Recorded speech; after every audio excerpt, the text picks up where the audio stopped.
show coming from the RAC store. With this back in the Mac in the back flow. Let's go, chillin' with raccoons by the back door. Take calls so you can stake more. All I wanna do is making dough, right? But I found this crew and doing alright. We RAC will bitch, ready to fight. So many raccoons ready for the boss life. I might fly high like a kite, right? But always ready for a shite for the right price. Raccoon supply has the right price. Giving you respect if it's likewise. So I'm buying all the mean guys with the clean heart. Read between lies, laser beam through lean eyes. Larry or with clean lies, trash mouth, mean smile, be wise. NFT wise, fuck with these guys. It's the RAC lab from the back lab.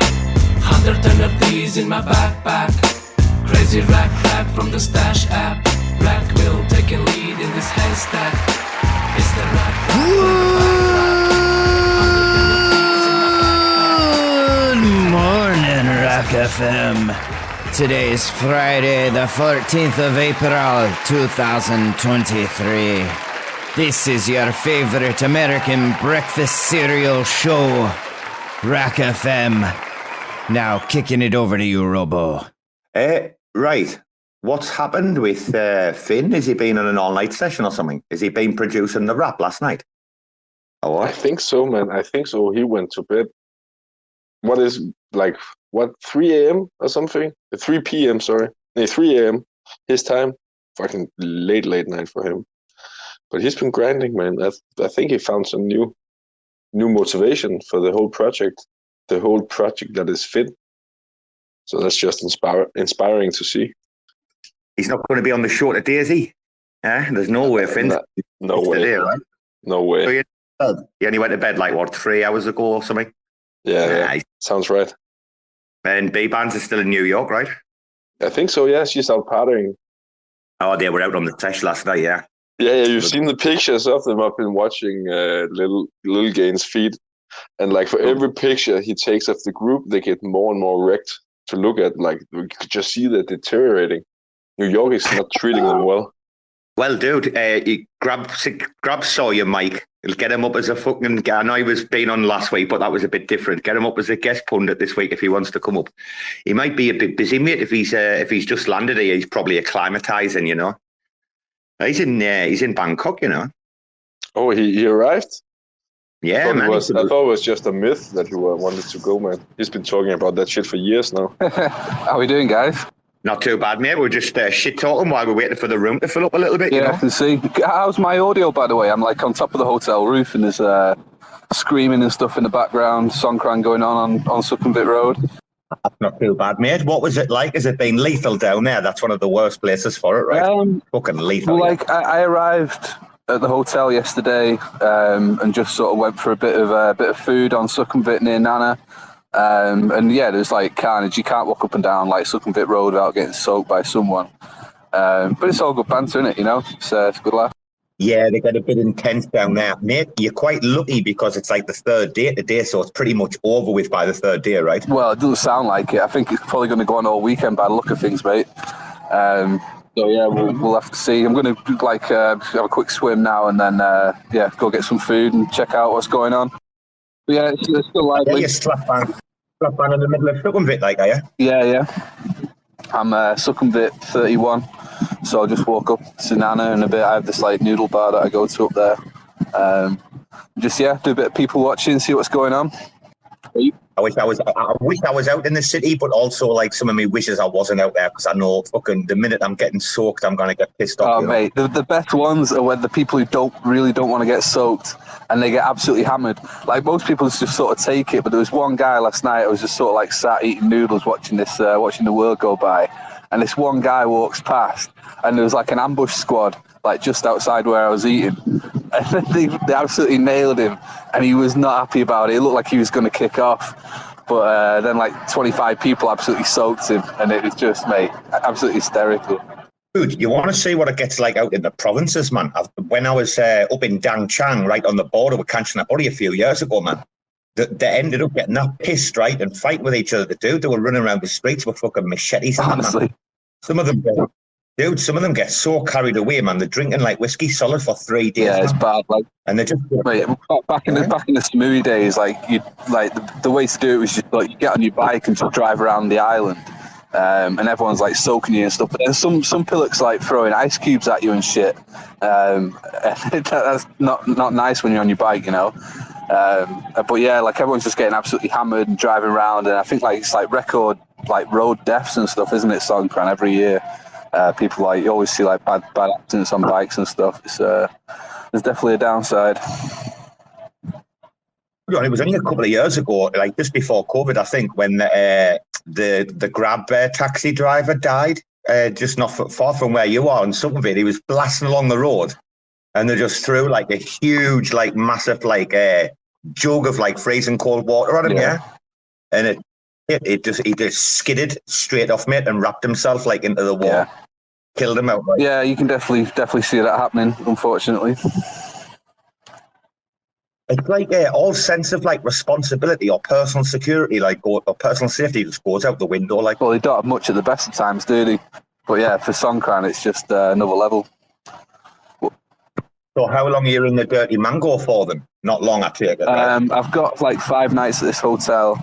I've got a couple of meetups. Like tomorrow night, I'm going to go meet Spade, my boss, and some people from TFL and stuff like that. Yeah, like a few people to see over the next few days, some like bit of business to settle, and then like Tuesday potentially head down to Samui. But I don't know, I might stick it out. I might do like another week in Bangkok. Got like loads of stuff to do. Did you say TFL or TFM there? TFL. TFL. Okay. There's a place called Mori 365 or something. I've never heard of it. I couldn't even Google it, but supposedly that's where we're meeting up tomorrow night. Didn't realise you had anything to do with Terra, mate. Well, like the guys who built Neutron, they also built Lido on Terra. So they were like, I think it's like a $10 billion protocol or something back in like March 2022, sorry. So like they've got like big background with Terra. All right, okay, you learn something new every day. No, I thought you said it first. I didn't know if it was TFM because he's here, isn't he? Rebel D. Yeah, I forgot about that. Yeah, he is. Well, I mean, to be honest, I wouldn't be surprised if he's there tomorrow night because he's like, they're obviously well in with Terra, aren't they? So I might give him a message and see if he's around. Yeah, man, I think he's here for a while because he's working out here now, isn't he? He's like kind of semi-moved out here permanently. Yeah, semi-permanent. He's living in Malaysia, I think. I'm not sure like if he's just sort of visiting Bangkok, but I think he's actually like sort of based in Malaysia, Kuala Lumpur. He was, mate, but he stacked it off to come up there. All right, nice. Good move. Yeah, pretty much. Well, what are you doing tomorrow night anyway? You fancy it? I'm not doing anything, like, mate. To be honest, like, I didn't even know anything about it. Like, you have to hit me up in a DM or something, mate. Yeah, well, like, I don't really know the details yet. I just know that there's this sort of meet-up tomorrow night. So yeah, as soon as I know anything, mate, I'll message you and, yeah, be nice to meet you. Of course, mate, of course. Do you know what, so it's weird. Like, I'm very, very surprised there hasn't been more, like, blockchain action out here, like meetups or things like that. It's very surprising. Like, there's very little actually goes on this part of the world, like in regards to crypto. I don't know about that, mate. Like my boss is always doing like presentations and stuff like that, and like I think even the guy from what's the exchange, BitCub, I think he's going to be there tomorrow. And there's another one, isn't there? What's the one that you use? Begins with S, Satang or something. Right, Satang, yeah. He's actually cool, that young kid. Yeah. He did a talk in Dell before about crypto and that investing. Yeah. I didn't know. I forgot his name now. Yeah, I don't know his name, but I think the likelihood is that he'll be there. But mate, there's quite a lot of like crypto related stuff goes on in Bangkok. It's part of the reason why I'm going to be staying, potentially going to be staying like another week, just sort of like do the circuit, meet a few people, stuff like that. How long are you going to go down there for? Like, mate, is that where you're going to base yourself, like, kind of? Well, permanently. It's all complicated. It's like part of the reason why I didn't come out until now was like there's all these like sort of conferences in Europe in summer. So you've got like Gateway in Prague, then you've got Awesome Wasm in Berlin, and another one in Paris, like in July. And then obviously we've got Cosmoverse in August and stuff like that. So like I may have to leave Thailand and go back to Prague in June, and then potentially even have to go to like Berlin and Paris for the other conferences. So I'm just sort of like waiting and seeing at the moment. Like it's all, as you know, like complicated with visas and stuff like that. So I'm just sort of like trying to work out exactly what's going on, and then like for the time being, just sort of like I'll bounce from hotel to hotel and yeah, see what happens. But I can't really make any sort of firm plans at the moment, which is a bit annoying. Well, dude, it's not a bad time to actually bail out of Thailand when it's getting into like peak fucking heat season before the rain kicks in. That's a nice time to escape Thailand, like, to be fair. Yeah, true. I've also got like a couple of things like I'm not sure if I ever mentioned it, but I used to do like a lot of videography. And there's like a couple of resorts in Samui know that I'm back, and they want to sort of put me up for a couple of weeks and do a bit of filming for them. So I might do that over the next couple of weeks as well. So yeah, mate, no firm plan, just sort of like taking every day as it comes and just enjoying being in some decent weather. Mate, like before I set off to Thailand, I had to scrape the ice off my car in Manchester. And then you get off the plane in Bangkok and it's like 40 degrees. It's like, it's just absolute different world. So it's getting used to it. Oh, bro, it's fucking El Scorchio right now. Like, I was fucking feeling like sick this week, man, dude. I couldn't take it. The increase is incredible after winter. You know? Yeah. I must admit, like, to be honest, like, I'm not feeling it too much. Like, I thought it'd be an absolute nightmare. I don't, yeah, I'm seem like I'm acclimatizing quite well, but maybe it's just the first couple of days. Plus, you get a bit jet lagged as well, like when you come out here, don't you? Yeah, mate, it was bad. Like, I couldn't sleep for shit last night, and then, like, I stayed in bed till, like, 3 p.m. today.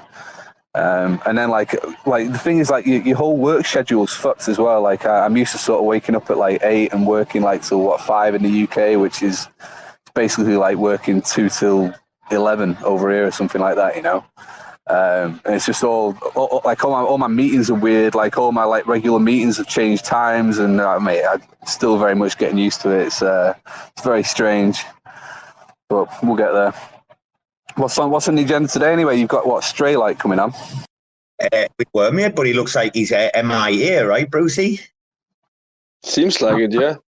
Yeah. But I haven't heard from him, no. But I just saw Dead Right Duff down in the listeners. He Dead Right here, is he? He's laughing his head about those underpants, right? Absolutely, man. Did you see his post yesterday about having a little Robo voice in your head? I did, mate. I saw that. I was laughing like, even I get the Robo voice in my head, you know. Hello, lads. Sorry, whenever I'm connecting the thing, I lose the end of the vibe. But yeah, I thought I'd pop in. I just saw the spaces come up. How's everyone doing? We're not doing too bad. Lovely. All the better for speaking to you, son, yes? Yeah, it's always a pleasure. I was actually, I saw old Stray Lights might be coming on, but I believe he rugged. He might, but actually, you know what, Dead Right, we're not doing too bad, because since the 6th of January, this will only be the second time that we've been ghosted. So that's not too fucking bad, to be honest. You know? I'll take the win. That's not too bad at all. Yeah, I've been chatting to him a bit about guitar stuff and design stuff and that. So yeah, I was pretty keen to hear what he has to say, but it's always a pleasure chatting to you Muppets anyway. Yeah, bro, do you know something about that? Why I asked Stray Light to come on? It's because, like, I feel like I know the person, but I don't feel like I know the man. Does that make sense? Yeah. That's it. I was hoping to get an insight myself, actually. But he was kind of excited about coming on. So I'm guessing something might have cropped up, and it's we're only like 10 minutes in, 20 minutes in. He might pop in still, you know. Yeah, exactly. Let me see. Let me catch him on Telegram and see if he's around. Well, Robo, have you checked the RAC FM DMs? I did. Let me just have another double check. Yeah, nothing, dude. Oh, wait a minute. Oh. I didn't say that, Brucey. Okay. Okay. Yeah, he's just been called into an emergency meeting, yeah. I didn't even see that because I just DM'd straight from the space. Here's Brucey. No worries. Okay, cool. Yeah. Okay, good. Yeah, I just gave him a heads up on Telegram, but yeah, he must be busy. All good. Well, it's a kind of mad one today, right? Because like NFT New York's been going on. Yeah, exactly. Yeah, I've just been seeing all the tweets popping off. Are you guys involved there in any way? Have you been anyone on the ground? No, but there's a fair amount of the audience in that there. So B-Bands obviously is going to be missing today. We didn't expect her to come. Finn's trying to push this rap out for 420. Apparently, RAC FM's getting into the music business now. So yeah, we're like two people down, but we've got two good replacements in you two today, Yeah, happy to fill in, mate. Yeah, so what is the deal with the music stuff? What are you guys up to? Well, I mean, obviously Finn's had some news recently, and he's wanted to pump an album out, Bruce, for about 12 months or something, or quite a while. Yeah. He's been working on an album, right? Sounds about right. Yeah, 12 months, maybe a bit more. Or like a set of 4 EPs or something that's then going to become an album, something like that. But he's going hard at it at the minute. He's pumping some stuff out, right, Bruce? Some good stuff, yeah. It's so fucking good, man. I think he really hit something right on the head with the genre he's going with, like the mix of stuff. It's just hilarious, and it's really, really well produced. Amazing. Are we talking about Finn, like the Terra Spaces Finn? Same lad. Yeah. The bot. Yeah, Terra Spaces bot. Amazing. That is epic. Yeah, I look forward to that one. So how do we get to hear it? Are you guys going to be airing it first, or what happens? We're going to drop it. Yeah, we'll be dropping it on Omniflix as a special. So anyone that's been on the proof of attendance spaces or whatever, who's heard who goes on, clicks on the link, answers the question, as soon as we get their Omniflix wallet, we'll just mass drop an NFT out to everybody. Amazing. That's epic. And no one except I think 5 people will have heard of this. So when it drops, this will be the first and only time. Plus it'll have an accompanying piece of artwork with it as well, which will be cool. Amazing. Yeah, that's epic. Yeah, I've been trying to I've been speaking to Mr. Straylight about maybe doing some stuff with him. So yeah, it used to be something I did quite a lot, but yeah, maybe we can do something similar. But yeah, I was hoping you'd be on this call there before cornering the man. But yeah, we'll let you know if it happens. We've actually just done our first one the other day. I don't know if you saw that yesterday, but we've actually just done the first one-on-one exclusive RAC FM NFT, where we've been able to embed the space into the NFT itself. No ways, that is epic. Yeah, please DM me if you get the chance. With all the there was that local money stuff going on and everything. So last 2 days or so have been a bit of a blur, but yeah, I'd love to check it out. What were you saying there? Local money? You've had some shit going on? Oh yeah, the team they got in touch with us and they said they're really burnt out and just not really in the position to keep going. And then we were like, well, fuck, what do we do now, right? Because it's a pretty integral part of the whole ecosystem, right? Like peer-to-peer on-ramping and stuff, especially with Sonar coming out and everything. And yeah, we obviously didn't want the community getting wrecked at all. So yeah, about 48 hours or a little bit more, we've just been running around like crazy. And then eventually we came to a good conclusion, I think. So they've kind of handed over the whole project to us as kind of caretakers. And then there's people creating DAOs and all sorts, so it can carry on without us. But yeah, it's been a hell of a 2 days or whatever with all that going on. So I've pretty much missed anything else going on.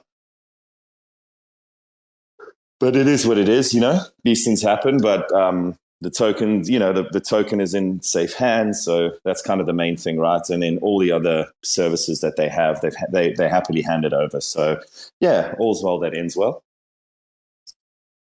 Hey, did you? I don't know about you guys. Did you hear about the redacted money situation, though? Yeah. Yeah, I've been kind of following that. What is the outcome now? What is the latest? Well, they were about to come on a show, and now they're just like, nah, bro, it's not going to happen. I think, I don't know, but it sounds like it might be the end of the road for them, the way they're talking, right, Bruce? On Telegram, yeah? Yeah, absolutely. I contacted one of the guys over there to get them on the show, and he was all like, yeah, sure, but the show's not going to happen the way you expect it to happen. And then I was like, what do you mean about that? We always want the spice, right, on RAC FM? And then he just never replied. So I just got the basic sense that they're really, really, really pressured, right? And they're just trying to make it through this fucking shitty situation for them. So yeah, I don't think they're gonna make it. It seems like they're really struggling. Wasn't there like some knee-jerk reactions or people worried about them blacklisting their wallets, right? Yep. Yeah. I'm not completely into the matter, but I remember Finn just going around and shifting through wallets, trying to avoid any possibilities for being blacklisted out in the future. So, yeah, just a lot of DPS. Yeah, it's a tricky one, and I mean that situation is like probably something I don't even know if I should. Well, it doesn't matter about commenting on it, but yeah, it's a tricky topic, right? Because the powers that be are really going after anything privacy related. It's like we get that question a lot on Kujira, right? Are you going to have mixes? Are you going to have privacy?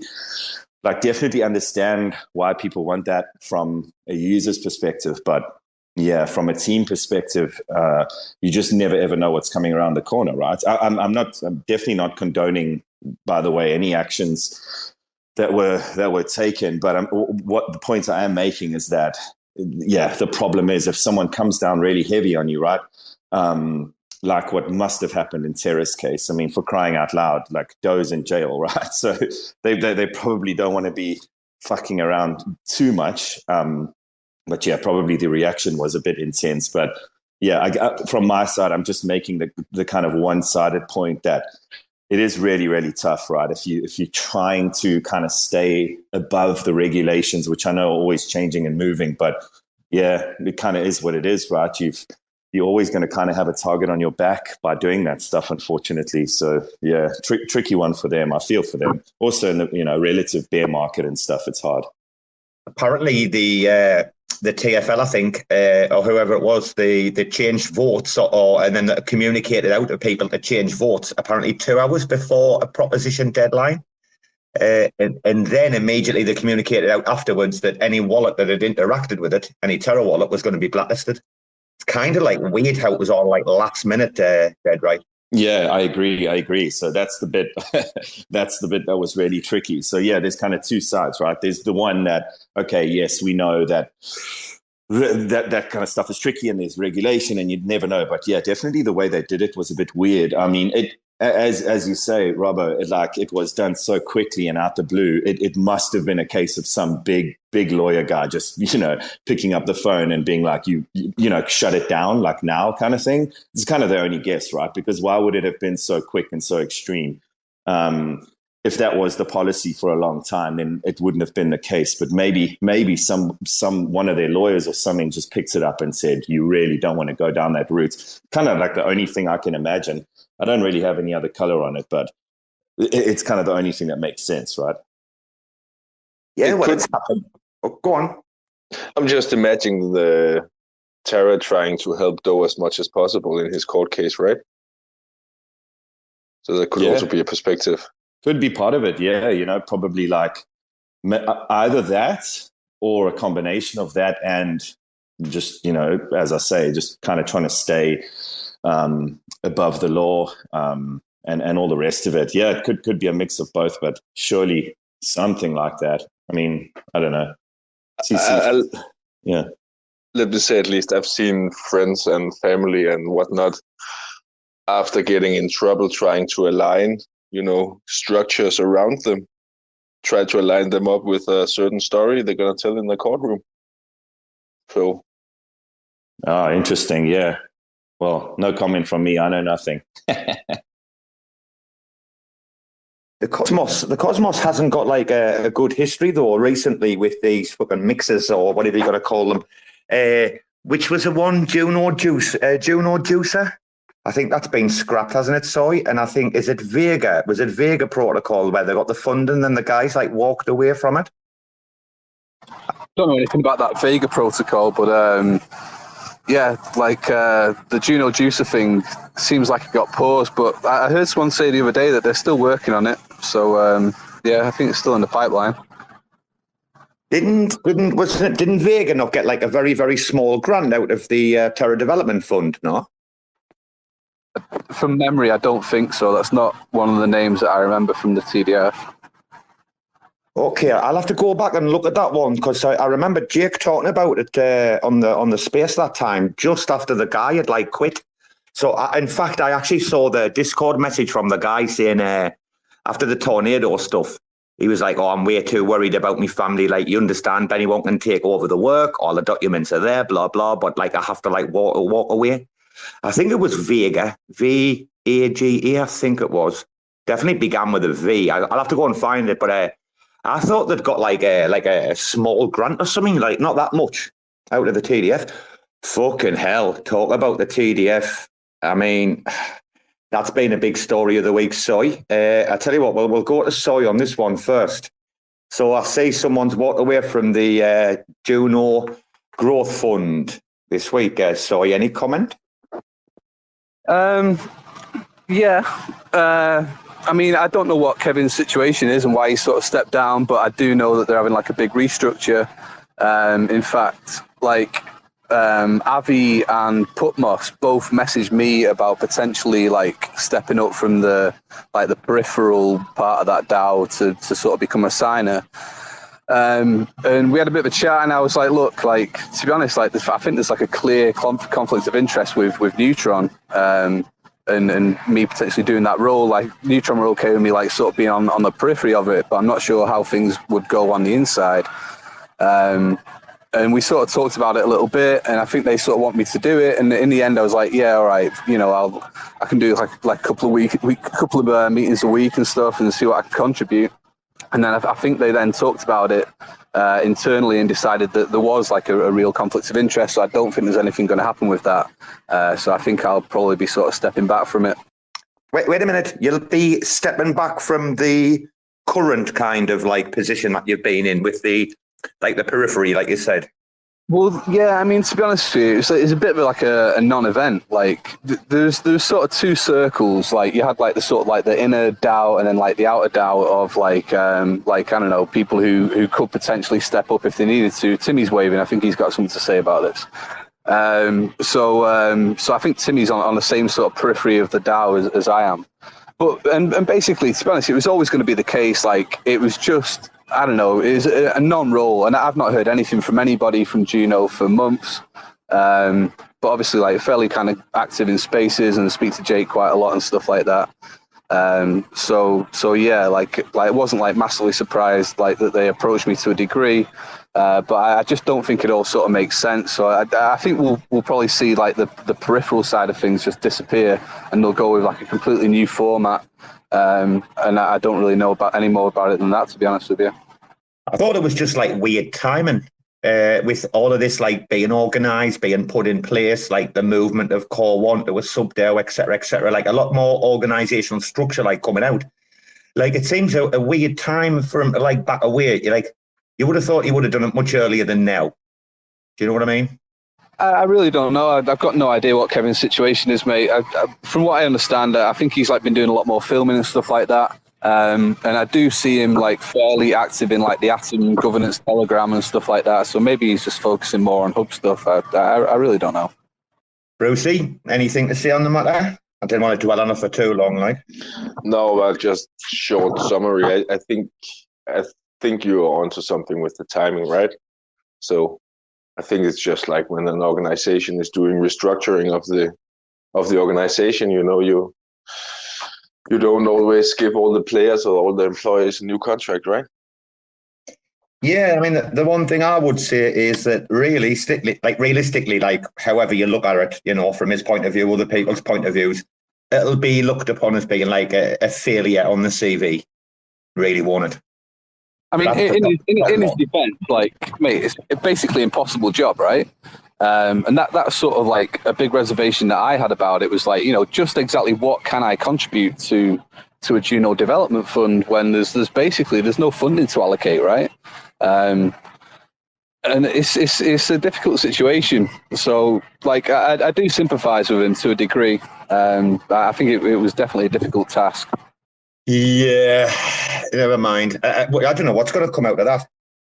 Come on, let's ask a question. Like, if you were, you know, in charge of allocating capital for Juno, what would you do? Oh, dude, I couldn't think of a fucking worse fucking position to actually be in. It's easy, man. It's very easy. Sympathy, right? You know. No. Sorry, what you do is just fucking make a lot of funding to your friends and families and make sure everybody you know has a good time. Easy. Well, I don't know. Like, no comment on that one. There's been absolutely no funding allocated by the Juno Growth Fund, so I don't think we can level it at that. But if you want to go as far back as the TDF, then you know, maybe you're onto something there. You know. No, the guy that have made like one investment, right, which is I think was like 20k. I think there was going to be 2 lots of 10k, or is it 2 lots of 20k? And is it called Tailwind, right? And it's by the guy that did Juno Swap, yeah, or one of the guys that did Juno Swap, right? Is it Tailwind by Ben? Yeah, you know, is it Ben 10 or whatever his name is, right? Yeah, Ban Tao or something he was called. That's it, Ben 10, right? He got a Tailwind, it's called, right? You know, Tailwind. That's the Juno. I think that's the only investment they've made to date, right? I don't think they've made any investments, as far as I'm aware. You might be right, but I'm not aware of anything that they've done. They announced this one a few weeks probably about a month ago now, maybe 6 weeks ago. They announced it. Right. Tailwind, yeah. Yeah, the funding stuff is tricky, right? I do sympathize. I've always really gotten along with Kevin. I haven't chatted to him in a few weeks, maybe, but yeah. So I don't know much around that, but yeah, I know. I've seen a little bit about what's going on, and I guess it can kind of relate with the Kujira Community Fund too, right? Like at this point in the market and everything, even though things are kind of starting to tick up, yeah, I think you might see people change their positions, hopefully over the next few weeks, if this relative strength continues. But yeah, it is always tricky, right? Because people are wary of the fact that they want to preserve the fund. And they're wary of the fact that obviously the price is down and all of that. And so, yeah, we've seen similar stuff go on. So people are kind of not sure where to toe the line between having like advancements on the chain or just kind of sitting tight with what you have. So yeah, I agree with Sui there. Like it's pretty impossible in a lot of ways, unless you go Bruce's route and just hand out to all your cousins. But not everyone has obviously there's Terra and other chains that, because they were big before and they had a bunch of kind of token allocations for stuff like that, it's a little bit easier, right? You can go and you can kind of give away these chunkier grants and whatever and get teams involved. Although I don't know, can we really say like what? I don't know if that's been a great example of huge success, right? I think there's been a lot of teams that have taken those grants and either not delivered or just literally half delivered, as in like keep some kind of outpost or whatever you want to call it on Terra and then basically move on. I think that's been one route that a lot of people have gone with the Terra one. A lot have just kind of disbanded after getting the money. So yeah, there's no silver bullet there, I'm afraid. It's kind of like you might have this big fund, but then I think what happens with bigger funds is people are more likely to waste them, right? They'll just come along and rinse you and then move on. And then with the Juno one, it's like similar to Kujira, I suppose, a smaller community fund which needs to be managed more tightly. So yeah, really, really tricky position to be in, to be honest. Robo, I don't know how you feel about getting guest ups, but I just by mistake approved Envy as a speaker. Now you know. Mate, help yourself. Do you know what? We'll throw the Friday show, clean out the fucking format of it. I know it's recorded, but like we're down like how many hosts and a guest. Like it's there's no point in having a fucking standard show, mate. So anybody wants to come up, right? To fucking throw a request in, and Brucey will bring you up, right? Sorry. I believe that Tailwind would have been the second investment. I forgot about that P2P swap, right?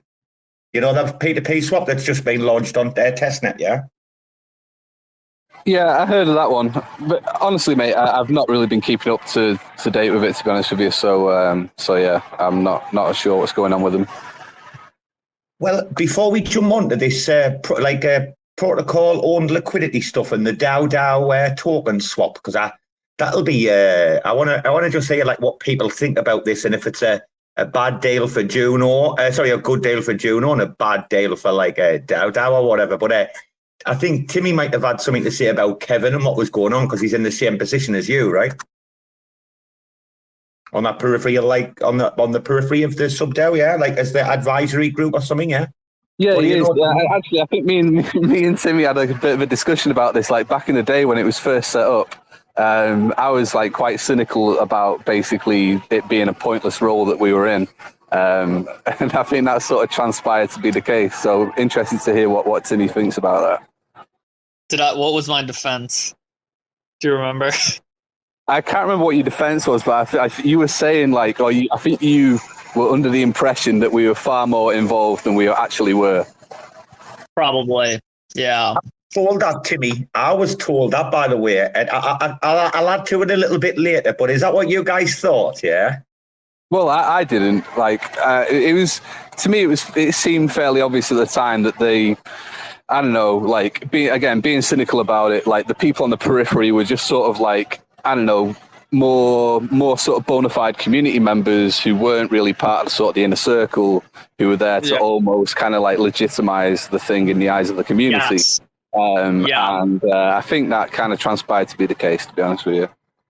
I think my initial thoughts, the impression I was under was that, and I don't know where I got this from. I think I partially made it up because it actually seems like a good idea in my mind if executed properly. So the one thing people always complain about with DAOs and multisigs is coordination, just like getting everyone to vote when they need, to discuss issues, whatever. And obviously that problem shrinks the smaller the amount of signers are, the less people you need to coordinate with. So I kind of thought the setup and purpose was there's a small amount of signers so that stuff can like move and get done, but that those signers work with and represent kind of everyone on the advisory DAO. So I figured people like myself and Soy would be just as involved in decision making, and almost kind of like an electoral college type thing. It's just that the people who were signers would then go and take the decisions that we as a whole group came to, and like vote with those. But that did not end up really being the case. And then I'm also partially in a slightly unique position where I have purposefully tried to not. Like, that's the other thing. Like, I haven't tried to get extra involved, so I don't want to bash on them. And that's just because of my Spark connection. We may ask for funding at some point and conflict of interest and such. So I'm in a unique position where I've actually almost tried to be a little less involved, but I have seen, in general, it not being what I imagined it would be and what Soy guessed it would be. Well, what you were thinking, Timmy, is pretty much what I was told about as well. Is that the extra 360s on there as well, right? There's you two. There's about 4 or 5 of yous, right? Like somebody came and like pitched it to me, like, oh, like, would you be interested? Blah blah blah. But like, what I got told was like there was going to be like stuff that you were going to be asked like to be proactively like taken care of. You know, this is what I was told anyway. I thought you guys were going to be responsible for helping to like provide some research and like background information and stuff, you know? Yeah, like, yeah, same. You know, I even saw some kind of cool opportunities there personally because I was thinking like people are going to be applying, we're going to be looking into them, like even just us on the secondary advisory board. And like I was thinking like, cool, like while I do that, I can also build them pages on Interchain Info for new projects that are coming out since I'll be doing that research anyways. And also that's kind of like a package thing to offer. But yeah, no, it's just that has not really transpired that way. It's hard though, like Juno's very interesting because in all reality, while I think it has a high chance of failing, I think if it does fail, it fails in a like a very noble way for a blockchain in a weird way, in that it died from being too purely decentralized and disorganized. But it also might prove something about crypto. And it's just one individual study, so it's not like a case study. But like Juno, the one thing I've always said about it that I'll still say is it's the most crypto chain in crypto. Cosmos is the most crypto ecosystem in crypto, and then within Cosmos, it's Juno. When it comes to just core, like, just decentralization and chaos, just like that pure Wild Westness of it. And I don't really see that working out anywhere else except Bitcoin. The largest coins and projects out there are the most centralized. So I don't know if Satoshi's rolling in his grave right now, or if the NSA, who might be Satoshi's, actually pumped because this is all working. But like, truly decentralized systems just are not seeming to work very well. Like, let's be real. Can someone give me an example? They don't work. They don't work, Timmy. No, you're right. And I've been saying this about Juno for such a fucking long time, right? People are like, "Oh, can you not just do like another Juno?" You know the problem? The problem is that they could work. The problem is that certain people are idealistic and have really big hopes. Like, we all know ourself and a couple other people in the ecosystem who you know well enough, who you know how committed you are. They know how passionate you or they are, how smart they are. Something like Juno could work, absolutely, in a fully decentralized form, but it relies on the right people sort of picking up the torch and like guiding it and stewarding it, and those right people being extremely rare. And that's no bash on anyone involved in Juno or anything else right now. That's not like it is.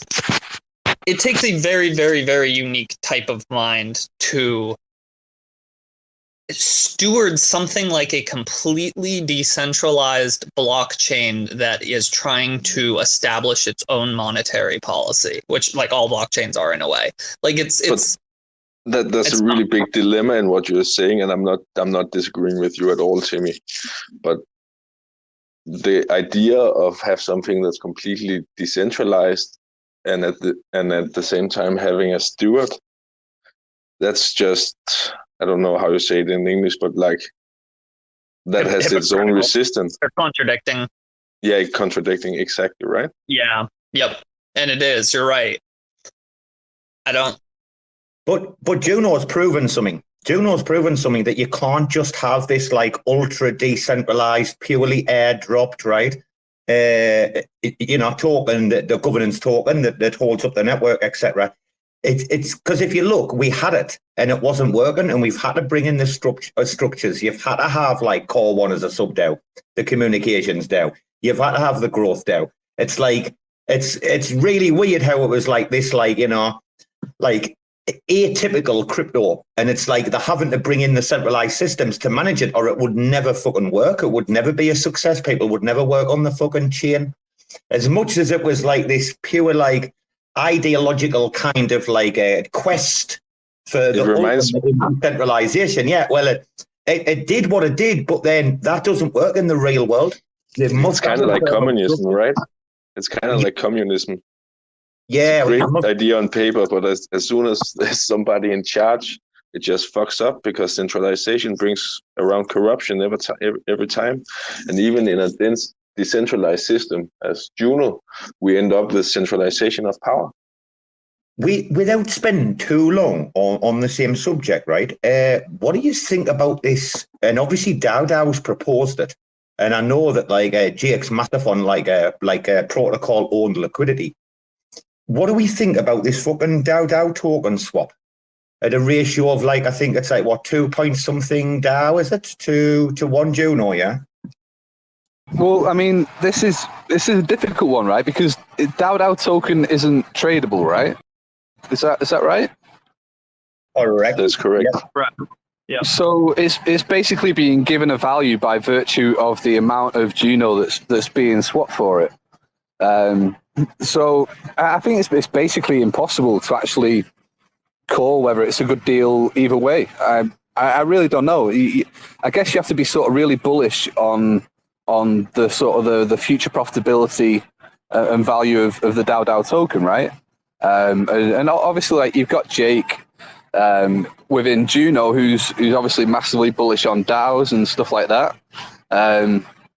So, there's obviously some sort of feeling there that this is like a massive coup for Juno and should pay dividends in the longer term. But like, in terms of like looking at the actual value of the deal in the here and now.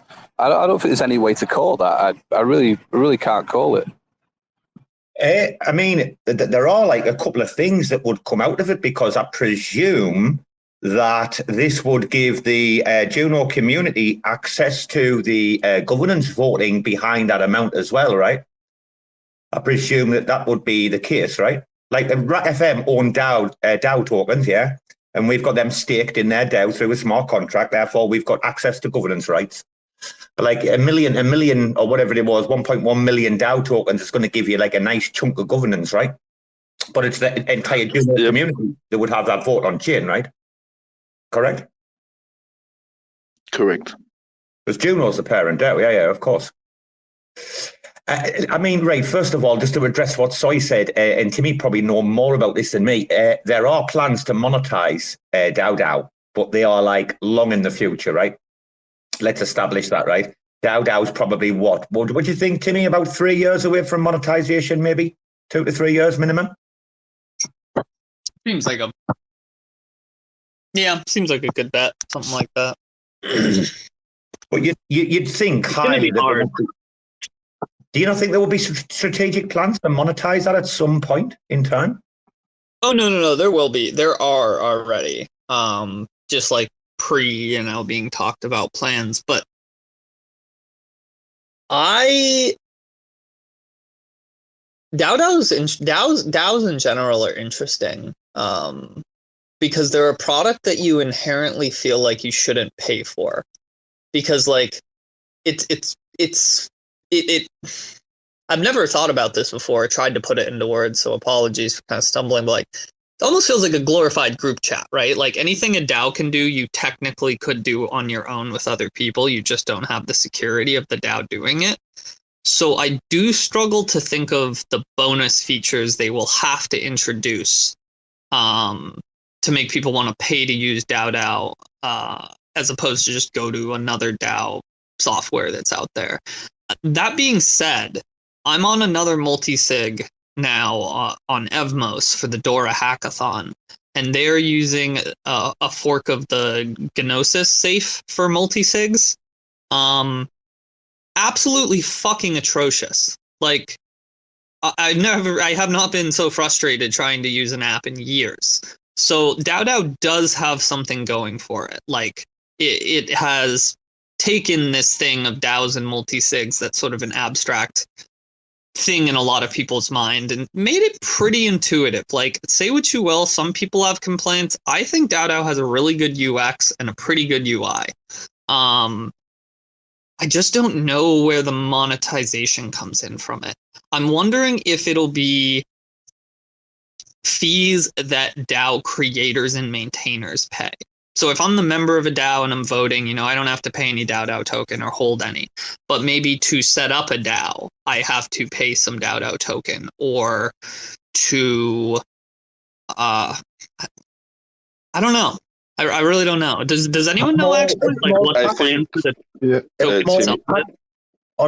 sorry guys, what about a small tax on membership? That's one thing I was thinking about. A very small tax on membership. I just want to quickly add that the moment that Timmy said the monetization is going to come from the fee split on DAO or on Juno, the Juno price jumped 2 cents. I'm watching the chart right now. Just wanted to add that. You're welcome. Yeah, no, I would actually suggest monetization of DAO can come through integrations with other platforms. For example, imagine you have an NFT project and you want to do some special memberships. Everybody who has a certain NFT gets to get an account on a website, and that's where the service that has that website can do a monthly payment to DAO for the use of that tech. So I would actually suggest thinking like that about monetization of DAO, as in how does it take place in more Web 2 kind of services, but with a Web 3 kind of backend. That's a expression you're familiar with, right, Robo? As a service. Of course, DAOs as a service, yeah. But I mean, I totally agree with Coinlanding.page. Like, why wouldn't you have like Web 2 elements of like, advertising, etc. Like, there's a lot of fucking space when you click open DAO on your laptop, right? There's a lot of empty space. They need to bring in some like tools to be able to like customize like the layout and the look and the format a little bit more and stuff, Guys, we've had loads of hands up here. Very quickly, because I think KRIS had a hot mic. That's why we just quickly put KRIS on mute because his mic was a bit hot. Mia, you had your hand up, and then Envy, and then we'll get KRIS up there. Go on, Mia. Yeah, hi. I really enjoy the conversation about blockchain governance, and just to follow up with what Timmy was saying about decentralization, and it doesn't work very well. I think the one example that I could think of would maybe be Shapeshift, because they've been around for so long, and I think when it comes to a DAO, you just have to have maybe one single purpose, because when you're talking about an entire blockchain, it's just get so difficult, because I think you need to run it like a business. You need to be able to make quick decisions. I don't know. That's just my observation. I would like to, because we all hear about business development and how Polygon is the exact opposite. And look at their growth. But I would, if anyone has, I haven't interacted with Shapeshift that much, but if anyone has any comments on that, I think that it is run more as a DAO format. And then I also would like to hear from Dove as far as like the Senate with Kuji, and like I don't know that much about how they're doing their governance, but I know they're trying to work on stuff. So I would just love to hear more about that. No worries, dude. No worries. And I agree with you. Partially, kind of. I think the biggest problem with DAOs at the minute as well is governance fatigue, where people have to get sick of voting and everything. I want to touch on that a little bit later, but we've got some hands up. Envy, you've been waiting very patiently there. Hey, yeah. Absolutely agreed with Coinlanding about just the use of bridging Web 2 platforms over to Web 3. I've actually made a draft of that with the use of DAO as kind of like a service governance suite. And I think as a broader topic, the idea of the use of something like DAO and the advantages that Juno itself has to be able to, I guess, make it a home for both collaboration and like business productivity is kind of something that I've been stabbing at over the past, couple months. I think if Juno were to pivot to that in a sense, that would, not as a whole, but could be a very strong angle to come at. Just putting that out there. No, dude, you're totally on the money. Totally on the money. Go on, Brad, right?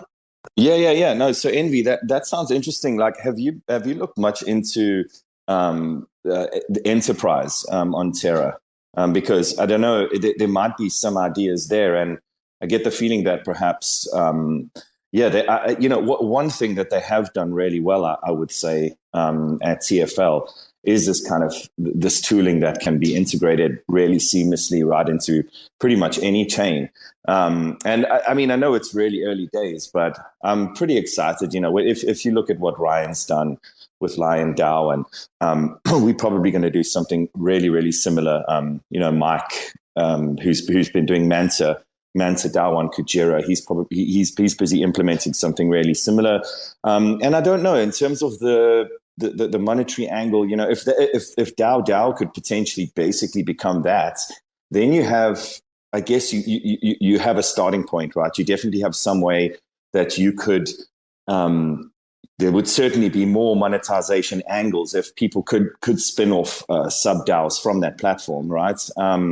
I don't know. I think, but just in similar to the way that enterprise is working, I don't know how the model could work. I imagine you could adapt it any way you want it, but I think that is pretty fascinating. Maybe it is a case of kind of spreading out all these, not having potentially only one DAO to kind of rule them all, but maybe that is something to look at is having, smaller DAOs that can be a little bit more concentrated on certain things. To me, it looks really interesting, and it's something we're exploring for whatever that's worth. You can see your Cephii, yeah. That's why sub DAOs are the future. That's where I think any DAO structure unless you've got sub-DAOs, you're never going to be able to implement what you want to implement. But if you've got the ability to create those sub-DAOs and sub-DAOs of sub-DAOs, bro, the possibilities are fucking endless, you know? Yeah, definitely. I mean, you can see it, right? These people have their own communities, and it's pretty interesting, right? In terms of uptake as well. You can have, I think what's interesting is it kind of pulls the centralization of the structure in a chain, or as you say, Robo, even within a particular DAO, you can go down levels. It doesn't have to just be the DAO making decisions at a more kind of global level for the chain. You know, you can actually start breaking that down into kind of smaller chunks as you go down the tree, which I think is good. In terms of the question about how do we solve the usual governance issues around, you know, people maybe not being around to vote and stuff. Honestly, that those are all things we're still trying to iron out, and those are common, right? If you need to have a consensus and and people are in bed or not around, it's really hard. So yeah. What about voter fatigue? What about voter fatigue, Dead? Right, before we quickly go to it's been weird, but that's a big problem, is voter fatigue, right? Huge, and I mean we saw that with. Definitely with our governance, because obviously the chain is permission to the point of, you know, it's obviously pretty much the opposite of Juno. And in that regard, I agree with Timmy on that. You know, I mean, we're a different kettle of fish, but it's important to notice that the voter fatigue was particularly, prevalent on the Kujira network because of all the millions of votes that have gone on. So now, I guess what we've had to do is pretty much what we're talking about now, is create these kind of effectively sub-DAOs, but without having a central entity or piece of software or technology that we can use to create those. But basically what we've gone and done is, as you guys know, we now have the Senate that controls the community spending fund. So at very least, the only voting fatigue they're going to have is projects coming to launch on Kujira. And of course, that's not like, 10 a day. There's a lot less of that. So I think it kind of proves the point of these kind of sub-DAOs being created and having a very defined outcome for the DAO is really important, because what we've noticed happen, and I think it's natural, right? I think people they get a particular role and then they think, oh, you know, we could expand this and we can think bigger and, you know, we could do more. It's like, no, don't do more. Definitely don't do more. Find something that DAO should be responsible for. Make it very, very, very focused, right? So that you don't have 1 million votes coming in because your particular DAO controls X, right, or Y, and make that focus, because what I've noticed is that DAOs do tend to like increase their own responsibilities, and then after they do that, they go, oh shit, we have too much going on, and it's like, well, yeah, you know, you kind of created that work. So that's kind of what I've seen. I think really, I think breaking down the responsibilities into chunks definitely helps, and then if you have something like an enterprise, for people that can just go through a UI and spin it up, I think is massively valuable. And in terms of, yeah, as I say, I can't think off the top of my head, but there could certainly be, you know, if you look at a combination between like Terra's Alliance and Enterprise, I think there's definitely ways to squeeze in financial value in there. So yeah, that's pretty much it from me. Well, dude, with outposts, very quickly with outposts, what you're talking about, you know, smaller like DAOs, but that are connected like on different chains, that's definitely a go-go. And that's where I think there'll be an integration somehow between Enterprise and DAO at some stage. I think you'll see something happen there, right? But yeah, dude, we created we've created one sub-DAO, but we're about to create a couple more, like little things like, why should the whole team have to vote to be at like redelegate like stake and rewards, right? Yeah. Like surely one person on the team can be in control of that, right? You know what I mean? Minting our NFTs and like sending them to like other DAOs and other projects like we have been doing. Dude, we only need one person. We didn't need 6 people to have to fucking vote across like 4 continents, you know? It just doesn't seem worth it. Like that is it, I think. Yeah, just having these really defined roles and don't let any scope creep come into it, because it will, right? And then one person will be feeling like or a few, 2 or 3 people will be feeling like the weight of the world's on their shoulders, and other people are like, well, whatever. And yeah, it leads to. So yeah, definitely the right approach. Well, in my view. Yeah, there's something that your man's been very patient. Hello, Cephii. Good morning to you. Is it morning? Yeah, still. Oh, are you there, Cephii? Bruce, am I getting rugged? I hear you. Okay, maybe he's had a call or something. Don't know what happened, Cephii. Maybe you hit the double mute. The double mute button. I think you skipped KRIS. Otherwise, we could say hello to Tank.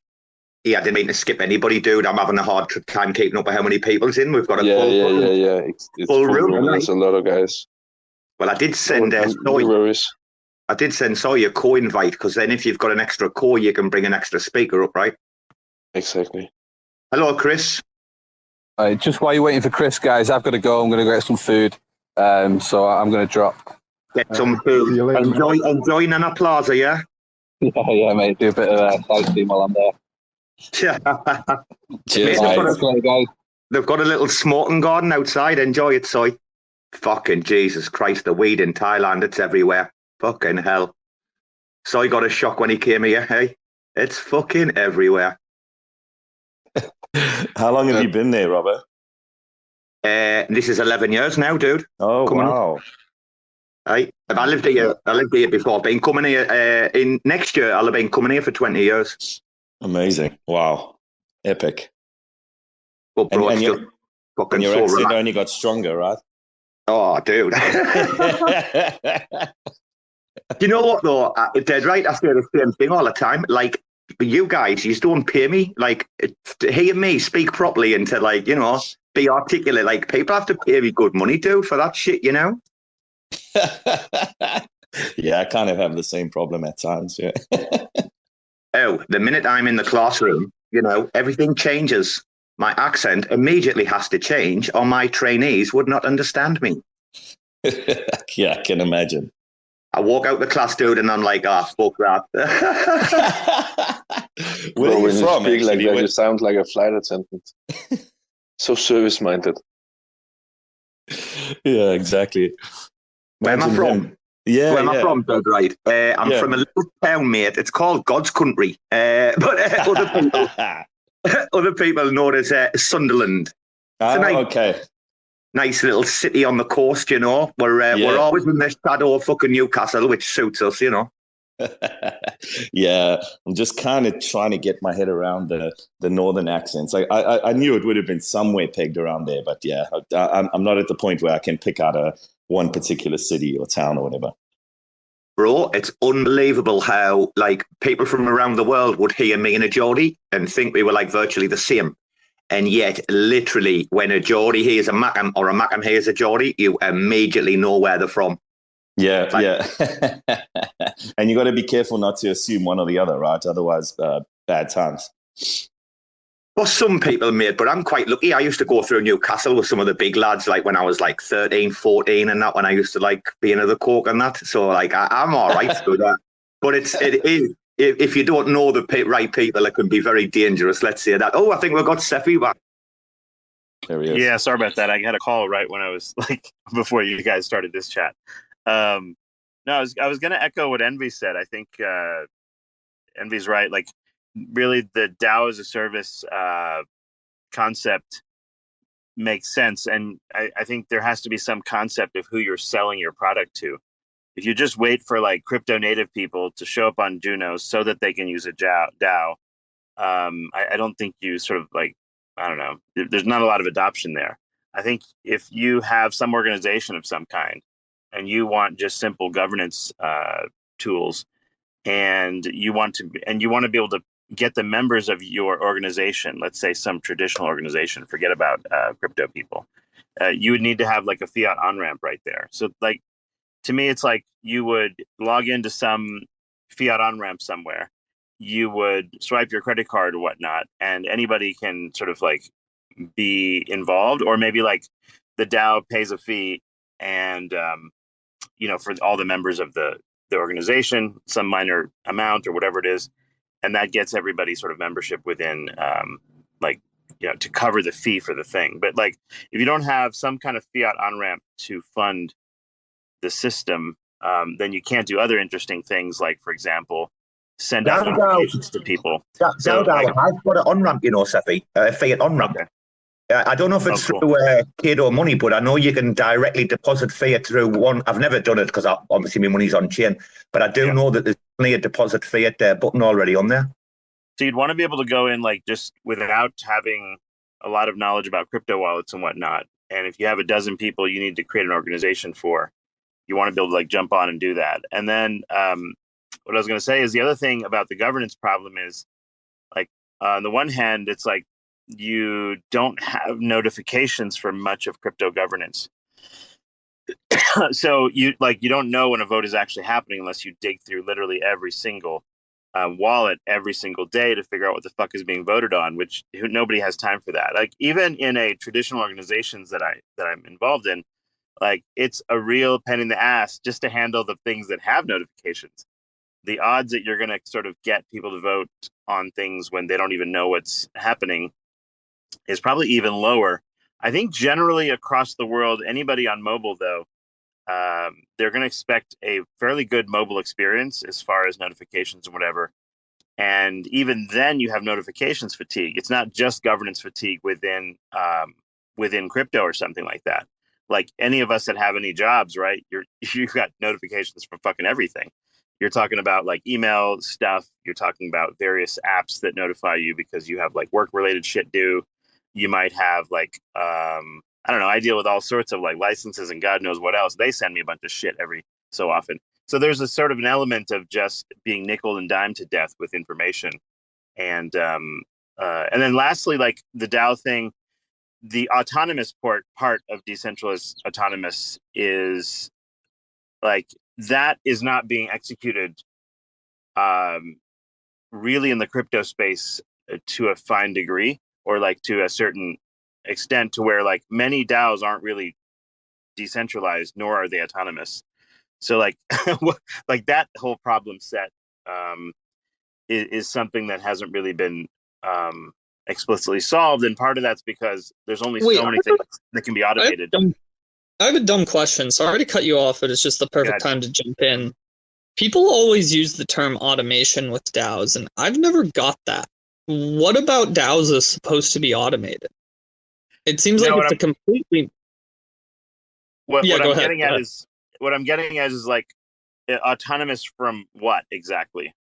Is it fully like, are there agents involved that are fully autonomous, meaning like you're talking about an AI agent? Are you talking about autonomous as in individuals that are all anonymous and therefore like are you meant it. I wasn't sure if you meant it like that or like automated. Like difficult to hit from like a regulatory capture, like in other words, if you're going to form a DAO for some purpose in the world, whatever that may be, like your goal is what for having a DAO exactly? And I think having a clear definition of who the target market is, who the target audience is, and then sort of like marketing to that group somehow, and then having the tools available. There's just so many layers to this, and many like small crypto councils and crypto groups of all sorts and teams, like there's not that much decentralization or a level of autonomy involved. So like autonomous would be, for example, like a substantial portion of any serious decisions that are made can actually be executed directly from the DAO. But that's not oftentimes the case. Like, for example, if Kujira needs an upgrade to the actual chain or something like that, right? You have to actually have teams that are building that. And you can't do that within a DAO, right? The DAO doesn't make the code necessary to do the update. And therefore it's not just give you an example.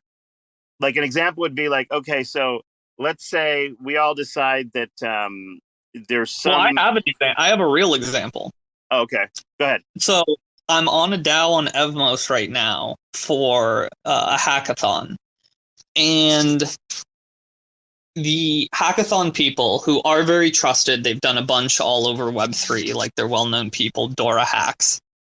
They requested that basically we take the Evmos and convert it into stables now, which was a little bit ahead of schedule just for market volatility and ensuring that the hackathon, which, you know, people voted to have happen, can still happen. So everyone was in favor. We're like, yep, that's fine. We can convert to stables. But to not impact price, they wanted to go through a market maker friend they had that was interested in acquiring Evmos. Great, right? But so the request was for us to just send them all the Evmos just to their private wallet. And they would do the thing with the market maker and then send the USDC back to our private wallet. And this is, in the interest of transparency, this is ended up what happened. But like I did voice some concerns. I was like, that seems a little counterintuitive to us having this multi-sig at all. Can we not directly interact with this market maker? Like, isn't that the point of this multi-sig? So if I had any guess where you were kind of going with that, Cephii, like that story came into mind because we have this thing set up almost as just like a surface level. It's just surface decentralized. Yeah, it's only surface level decentralized because, like, if I want major code changes to be made, let's say, for example, I throw up a proposal, an arbitrary proposal, that we should have X, Y, and Z code changes made.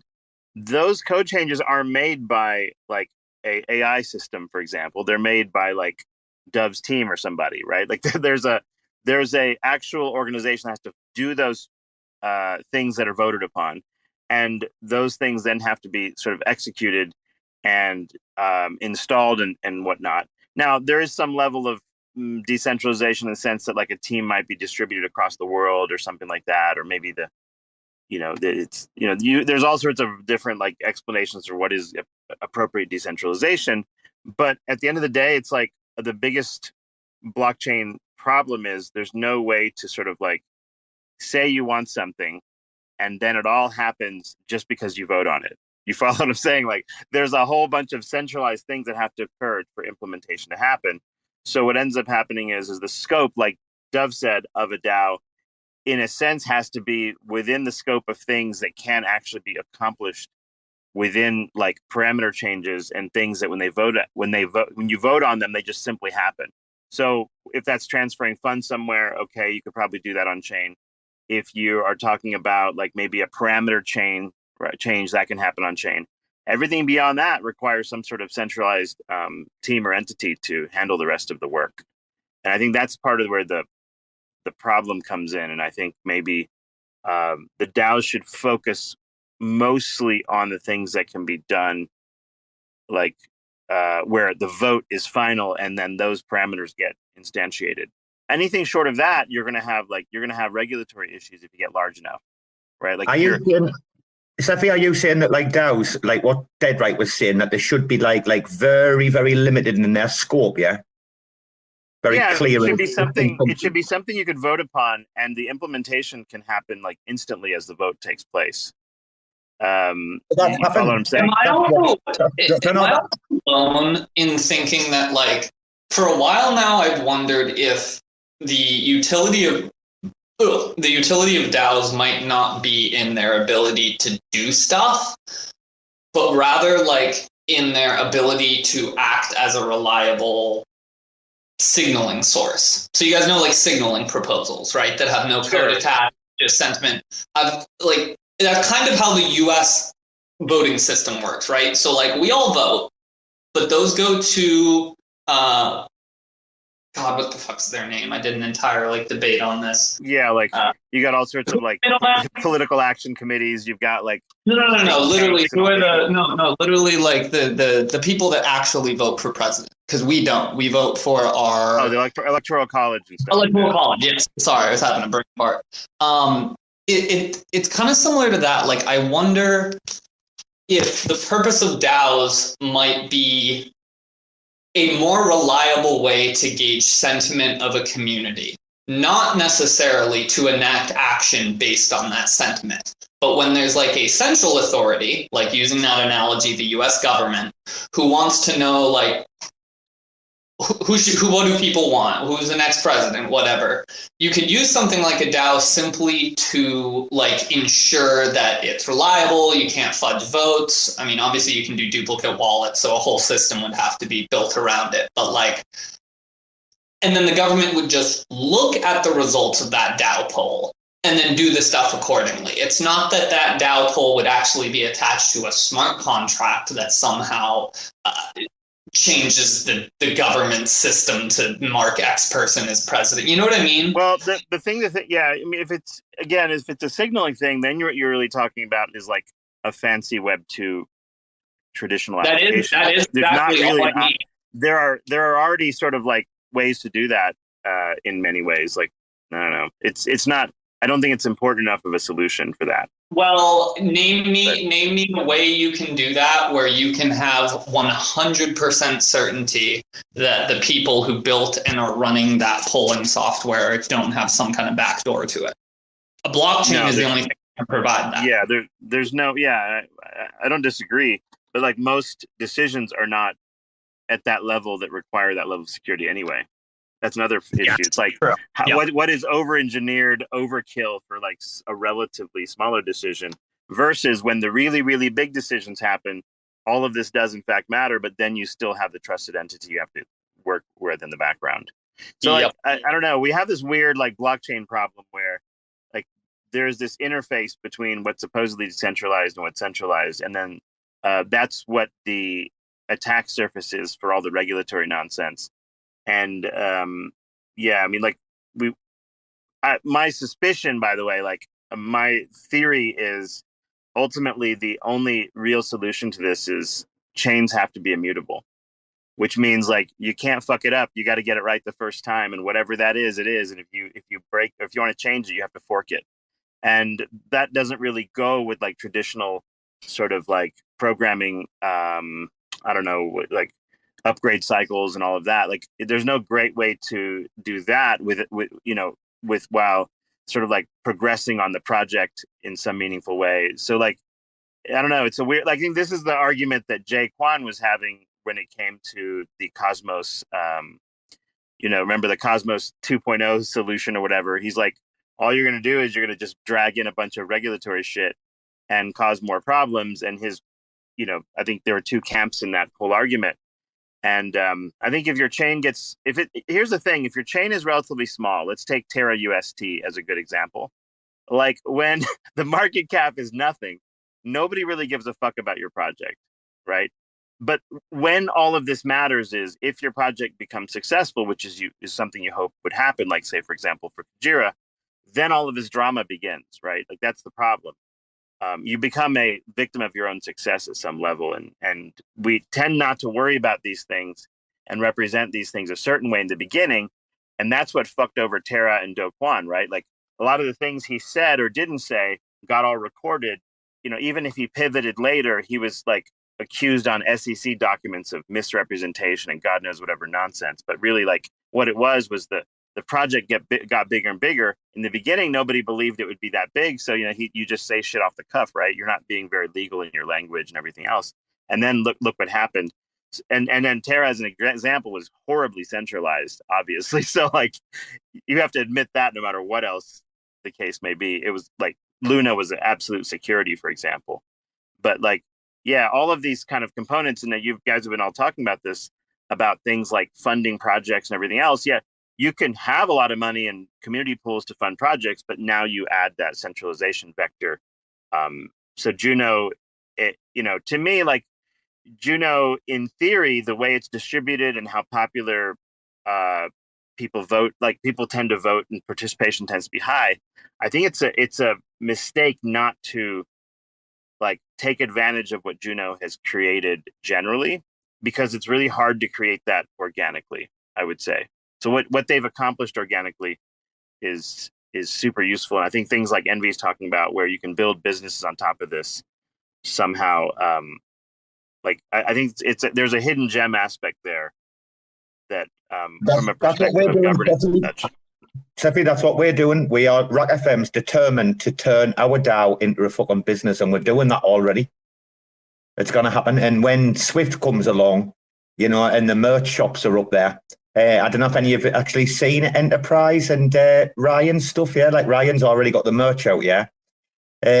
Having like things like that, like automatically like a merch shop connected up to the DAO, these are fucking key fundamentals that we need for a business. Plus the ability to do things like produce invoices, right? If your DAO's registered and you can produce invoices, how good would it be to like be able to do it with a few clicks? But change of address, change of invoice number. Like I've been doing our invoices like myself, you know. They're all right, aren't they, Bruce? Yeah, it's almost like you'd want to be able to do like a Shopify plugin or something. You know what I mean? Like you just create a little minor little plugin. Next thing you know, someone creates a web shop on Shopify, and they can sell their shit and like accept Juno or whatever they want for, you know. It'd be kind of cool to be able to connect those two things.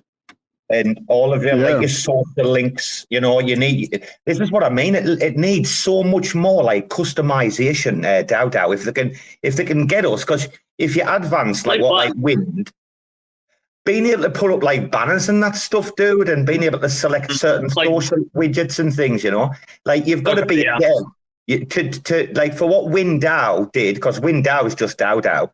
But they like went in, took the base, and then really fucked around with it, right? And produced that. I've looked on GitHub. If you're a dev, you can do it. Just unfortunately, none of us are devs, you know. But you need to create that like easy access. It's like what OmniFlix and Stars have done, where you can just put the metadata in without having to go through like, you know, the full JSON or whatever. Yeah, it's just making it like for plebs like me. They need to make things like that really easy and accessible, because you could make your DAO page look insane if you had the right tools, yeah? I think Deadright was going to jump in there, but Coinlanding.page just slammed his hand up. So, well, let's go to the man with his hand up first. Thanks. Yeah, so I think it definitely would be, like I said earlier, really great if DAO had integrations like these, like a Shopify plugin or something. Because you could imagine things like, imagine RAC FM has a landing page where people can get a membership that goes through DAO for some how do you say it, like gated content. That would make it really like handy, in my opinion. But where I would want to say, like, I don't think it's necessarily a great idea to make DAO itself really customizable and be that front end. It's like more of a management tool in the back end that you can hook up. Imagine, like for the same example, on this RAC FM website, you could just log in and on the interface that you're working on, you don't notice it's going through DAO or anything else. And that's where the power would be to integrate. Not necessarily in like customizing and banners, because then you get into the territory of like, what are they really focusing on? Are they focusing on making it customizable for everyone and getting everybody what they need, or are they focusing on making the tools that could be used on other platforms to create like a tech stack, basically?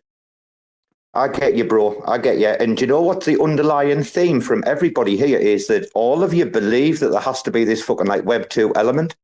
I think everyone's in agreement that like you can't do this kind of shit unless there is that like sort of Web 2 like back end, or at least partially there, right? Dead right? You were going to jump in there, yeah? Yeah, I mean, nothing major to add except, you know, just based on what Cephii was talking about, he's dead right. You know, I think you can do this.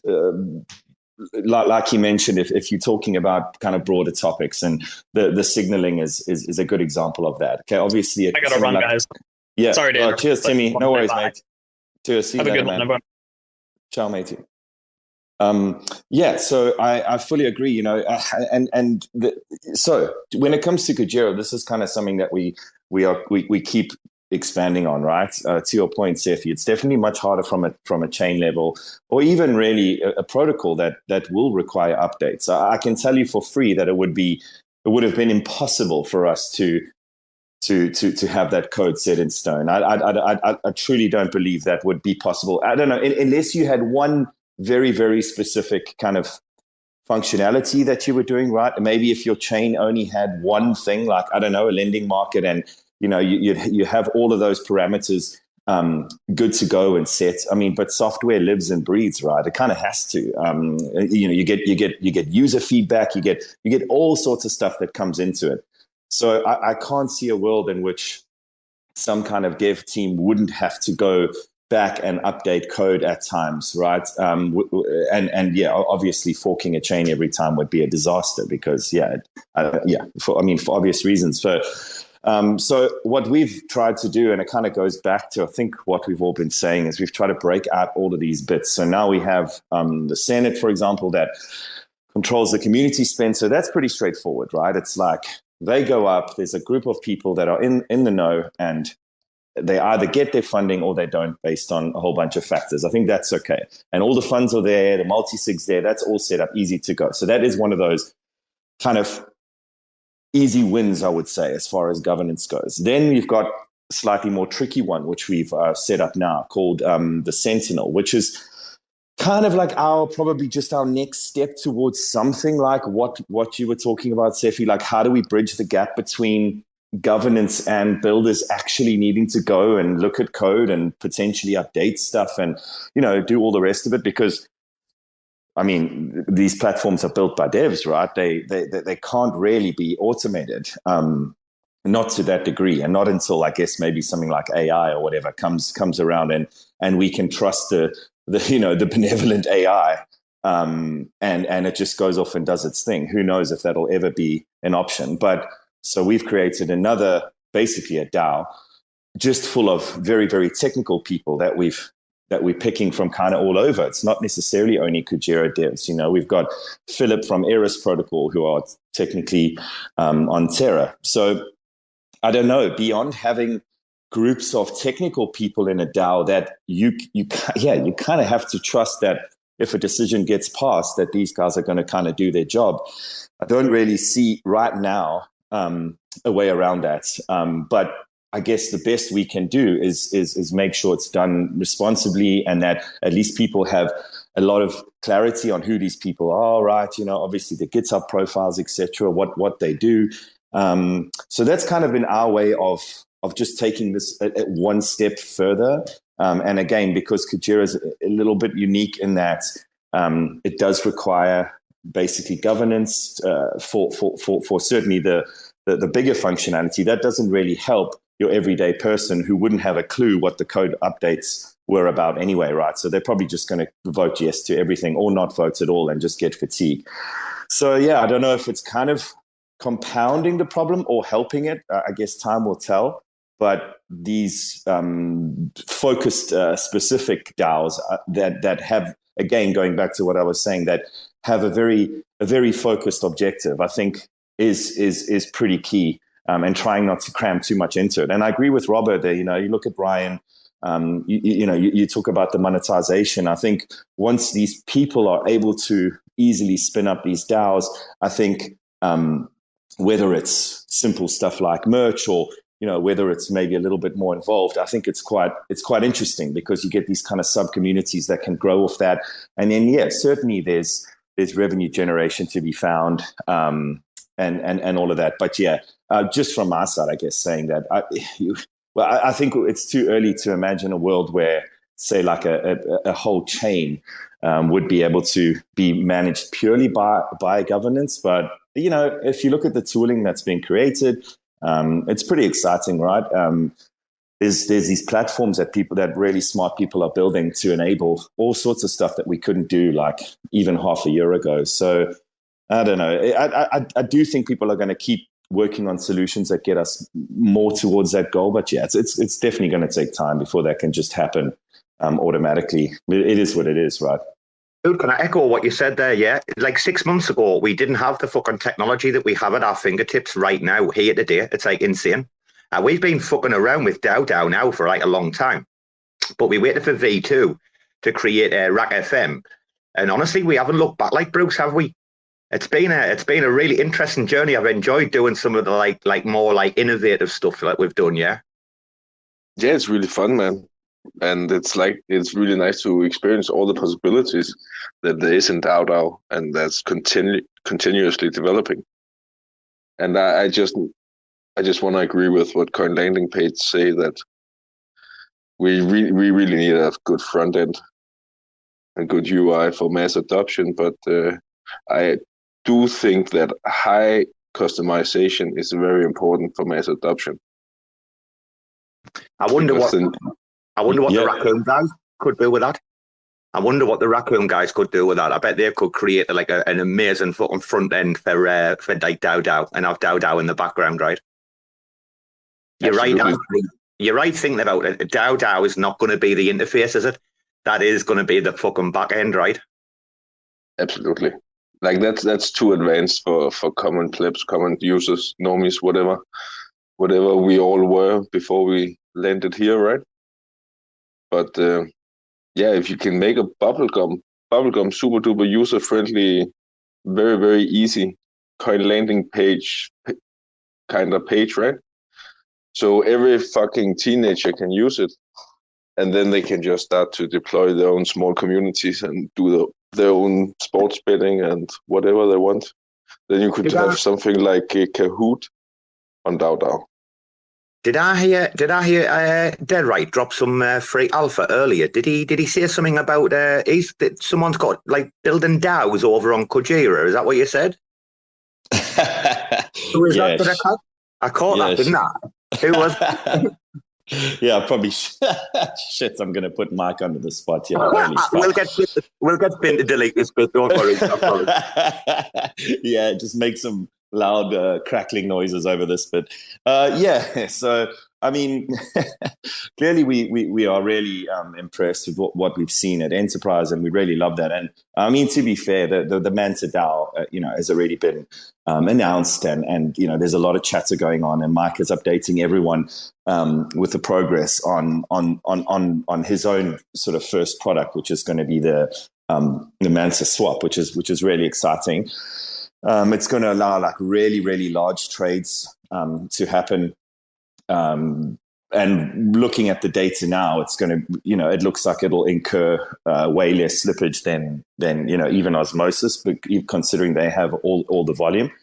So that's going to be exciting. But moving on beyond that, I mean, after seeing, and especially, it's good to have this chat because we kind of are echoing similar things. But we're going to be looking to roll out something like Enterprise, which I think makes sense. And I think having this chat with you guys has actually reiterated that to me, that it is a good idea, right? There's so many little cool communities that are popping up in all of the ecosystems that we are mainly in. Obviously you guys are a bit more Juno focused, but I think I think we're all coming together in a lot of ways after all the initial mudslinging and whatever. At least a few of the communities are, and it's becoming clear that these DAOs are going to be a good idea. I think people work really hard, right? They work incredibly hard at building up their own communities, right? That happens mainly on Twitter, and then a little bit on Telegram and Discord. But I think it's exciting that people can have the opportunity to band together and make crucial decisions, but in their own little camps. And then, like you guys said, the fact that people can actually launch businesses and again, whether it's merch stuff or whether it's stuff on chain, I think what you guys are talking about now with the music, the NFT stuff is just amazing, right? Like that is an epic example of bringing some real world stuff, like for creators, for musicians, and artists, for them to be able to have an outlet like that is actually being kind of what is the word for it? Not promoted, but kept together and cared for by some kind of DAO, I think is magical. So definitely something we hard on exploring and actually doing. Well, dude, that's something that Jake said, I think about 3 times I've heard him say that now. He's like, literally, if you wanted right now, you could create and have your own decentralized a record label or record label DAO, like online, like no problem at all. That's like something that can be literally done now. Yeah, I mean, mental, right? Especially if you think about music, right? Because it's probably more so than most of the other art forms. I mean, I know artists that somehow make a living, selling canvases and stuff. But when you look at music, and I know this intimately, but it was my full-time job for a decade or so. So I know the struggle. For musicians, you've got no real way of making income off your music anymore. It's pretty much impossible. I think Lady Gaga gets like $10 for 1 million streams on Spotify or something. You know what I mean? It's got to the point where you're only doing it for some kind of exposure. And then what are you doing with your exposure?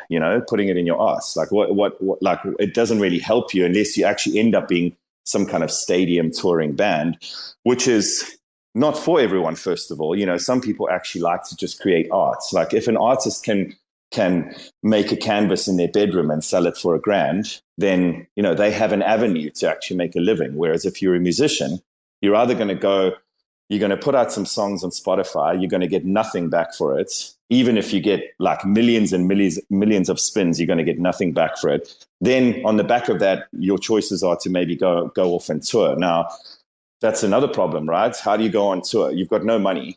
You don't have a record label, because if you did, you'd be even poorer than you did if, in any other instance. And having these avenues for, don't get me wrong, artists of all kinds, graphic artists as well. But I think in the music industry, this is something really cool, because I think people would pay, right? But the way it's been shoved down your throats now is there's nothing really special about it, right? Your song ending up on a playlist or whatever, there's nothing very tangible about that. Whereas if you owned, like Robo, that NFT you were talking to me about, that comes embedded with all sorts of other stuff, and it's not just the music. It kind of encapsulates a whole bunch of stuff. People are going to find value in that, and the value can be passed on to a secondary market, which is great. That's just a free market, right? That is a cool thing. But more importantly, some kind of musical artist can actually get some revenue in a way that is decentralized and isn't being gatekept by these real, they must be the biggest. Like, we thought record labels were bad back in the day.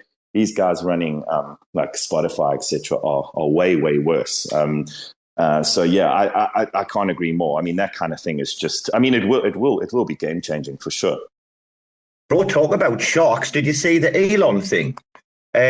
I never realised that, what is it? They were talking about like 30% of the revenue goes direct to like the Play Store and fucking, I couldn't believe it. I was like, what the fuck? 30%? Yeah, 30. Wild, right? How do you even, you haven't even kicked your business off, and now you're doing some kind of app. Boom, there's 30% gone. Most people won't even be running on those margins, right? Even if it's digital, how do you price in that before you've even kicked off? So yeah, 30%, right? And like one of the richest companies in the world, that's kind of what I mean. It's like, give us a bit of a break here, man. Like maybe throw the dartboard closer to 10 or something, but 30, that's like very close to 50. It's like, this is a lot of money. The follow-up bed, right, that he said was like, I think he said 3 months. I might be wrong on that. It might be longer, but I think he said it goes to like 15%. And that's when Twitter's going to look to then monetize their subscription service, right? But it's still, Yeah. It's either way. You can see. It's that's just crazy. But yeah, I think the subscription stuff, I don't know how you guys feel about that going on with Twitter, but I'm all for content creators of any kind actually having an avenue where they can actually make a living, right? Instead of just the people at the biggest corporations making a living. I think, people give Elon shit. I'm not saying I'm some mega fanboy or anything, but I think that people having an option to go off and create content and be paid for it, I think that makes a lot of sense to me.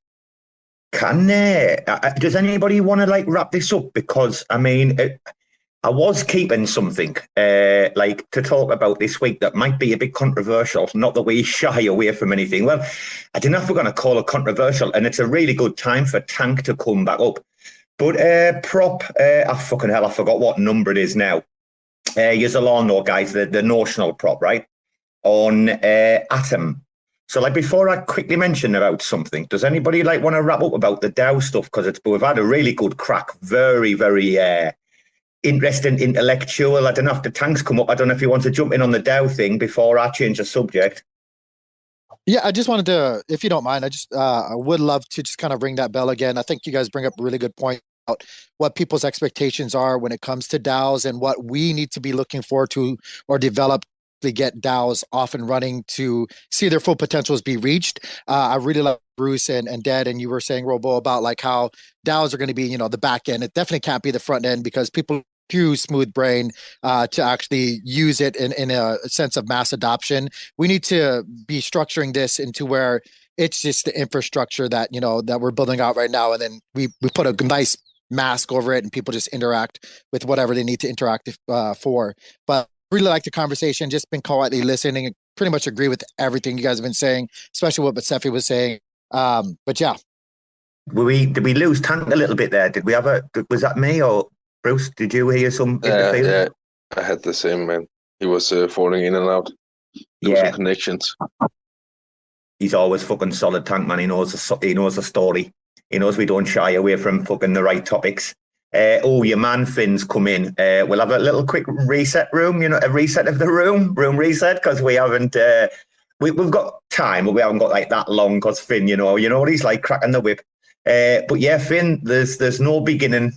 We didn't get ghosted, dude. We did get advance notice, but yeah, your man took off, so we just basically changed the entire format of the Friday show, but it's been fucking class so far.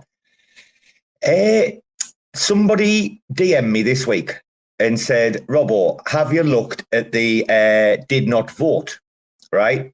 The DNVs on Prop 7797, isn't it? Jacob's Prop, Nationals Prop, yeah? They've obviously just scraped past quorum on 45%.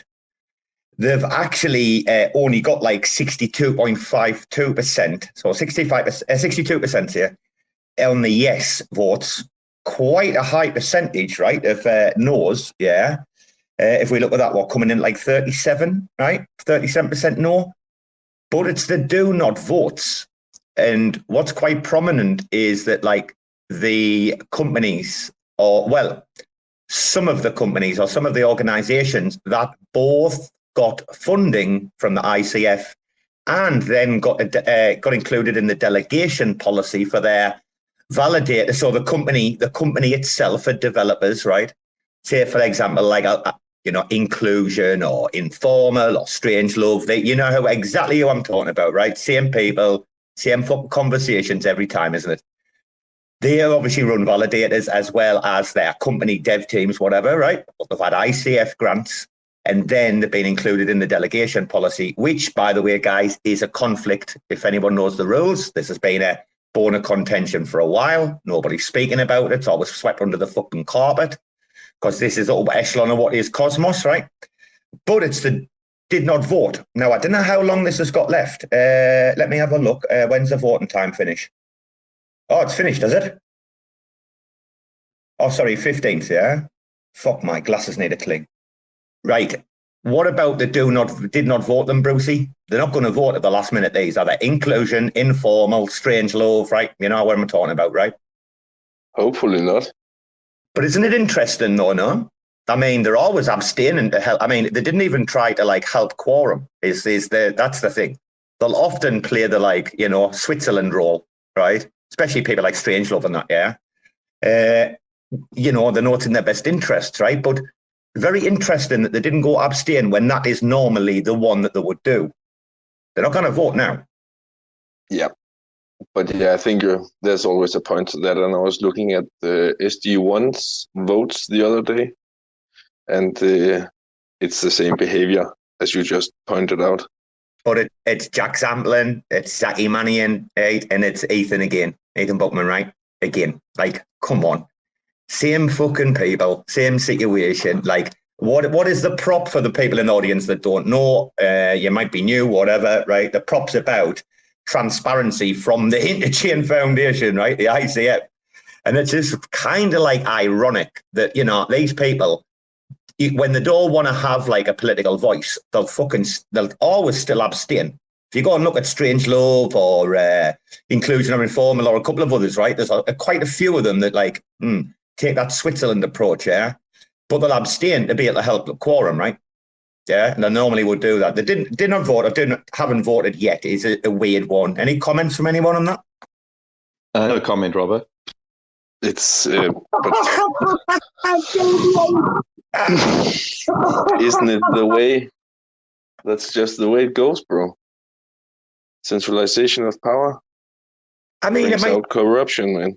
It might not be a biggie for some people, but when you've been in the industry like long enough and you've seen like the stunts that have been pulled with like steak fish, you know, last minute voting and all the shenanigans and the changes of votes and that, man, it's like, fucking hell, man. Give me a system I can believe in, will you? That's why we tend to become more and more insular, I think, like what we've done at RACs and like the raccoons, Bruce. We just become more and more insular, like the more fucking shit like this we've seen, right, over the months and years, yeah? No comment by Dead Right. I fucking love that. He's not stupid. Yeah, exactly. No, I mean, I can talk on a more global level, I suppose. But, you know, Robert, it's been the same with Kujira, really. People kind of mistake that for us kind of not being these big cuddly teddy bears, at least when it comes to the wider community. But at the end of the day, it's like we have to just try and crack on and do what we think is good for the community, right? Like it's pretty hard to account for everything else when there does seem to be such a concentration of power.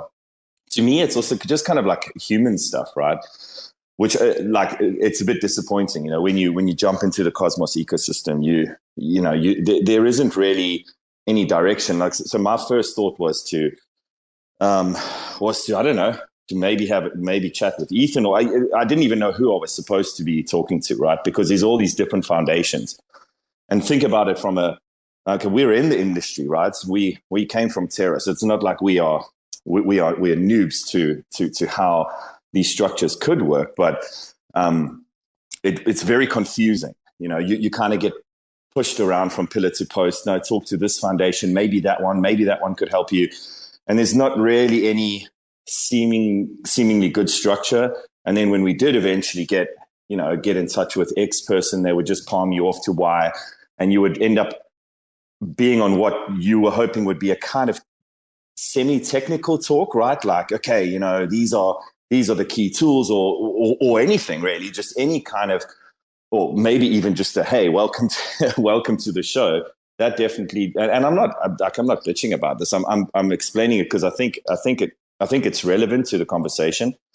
I think that there's a human element that is missing, and I think potentially a lot of this shit could be solved even at that level. Never mind the more important and technical stuff that we've been speaking about, like with DAOs, etc. Right? So I think it's, you know, I don't know if all those structures and the way that no one is seemingly genuinely accountable.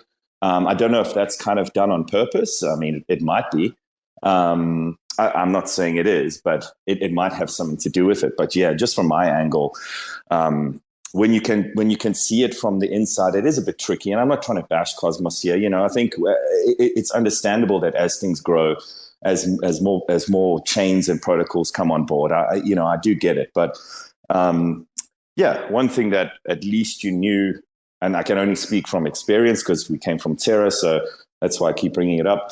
It was pretty straightforward, right? You would speak with TFL, and that was it. And they would actually speak to you, and you would be able to get guided through certain things.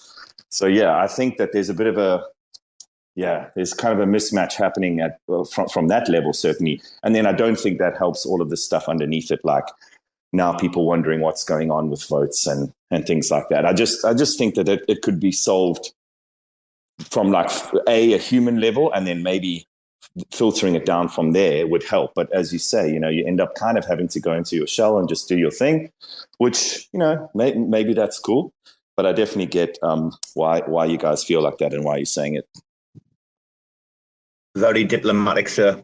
Very fucking diplomatic. I wish I had those skills. Unfortunately, I'm just like a bit of a fucking bulldozer, me. Like, but a few things have pissed me off recently. I mean, the Confio the way that they've propositioned this and like spoke in public, like it's almost like fucking blackmail. Like, oh well, if you're not going to fucking pay us like the $5 million fucking dollars like for the next 6 months, then there's going to be no work on Cosmwasm. Like, almost feels like this leverage. Like, I'm only using this one as a particular example, you know, but it's like fucking hell, man. Like, people complained about the bloat on their team, like fucking 3 HR managers and that. What is it, 26, 27 people, right? And like, the arrogance and ignorance, man, from these fucking people is just like the disparity between the community and these upper echelons is shocking at times. I mean, with Ethan Frey that day on that space, when he got challenged and he just became really uncomfortable about wind and Juno swapping the migration and stuff. And then you see them acting like fucking petulant little kids. Well, if you're not going to give us fucking 5 million, well, we'll just fucking walk away. And that's it. No fucking development. Fuck yeah. And it's just like, man, this is not what I stand up for. Yeah, it's tricky, that Confio thing. I mean, I actually don't really know who, like, are the Confio guys like really connected into that echelon, or is it, I mean, I was wondering myself. I don't really know what happens behind closed doors there. But again, who knows? Maybe it's just almost this human element where people are just getting enraged. I mean, I definitely not condoning, you know, the way they handled it, but who knows, right? Maybe everyone's just pissed off and they yeah, you know, that's kind of what I'm saying. Maybe it just comes from that angle. The Confio one is the fucking weirdest one in the ecosystem. One of them, I think. I mean, the whole thing with Cosmwasm and about its development is really weird about how Ethan and Shane from Stars, although Shane backed off and deleted his tweets straight away after, and he's a great guy, by the way. But when they came after Juno, like, it's all-time high for their work on the Cosmwasm contracts that like kicked like Juno off was really fucking ironic. Now, I had Null on an unrecorded spaces like late in the night, you know, one of the not for the culture that were for the culture we used to do. And like I asked him, I said, is this transition to Windex? Is this like a window? Is this like his golden handshake then for Cosmwasm or what? After like him and Shane came and asked for like money, they basically came out in public and went, "Are we going to get paid for our work in Cosmwasm then, since Juno's such a big success?" And there was a big like kick-off about it, blah blah blah, right? But I said to Null, like, was this his like, you know, his golden handshake, like his golden parachute, whatever? And he was like, no, you already got that through the Hackwasm grant. And I was like, oh, right, okay. So like, obviously, if anyone knows like Hackwasm, he already had like a hefty fucking grant through that. Then I found out from Soy that basically Osmosis paid Confio $7 million and got basically fucking nothing for it. And that still remains the case today. That one's a weird one. Yeah, shit. So, yeah, you know, always two sides, right?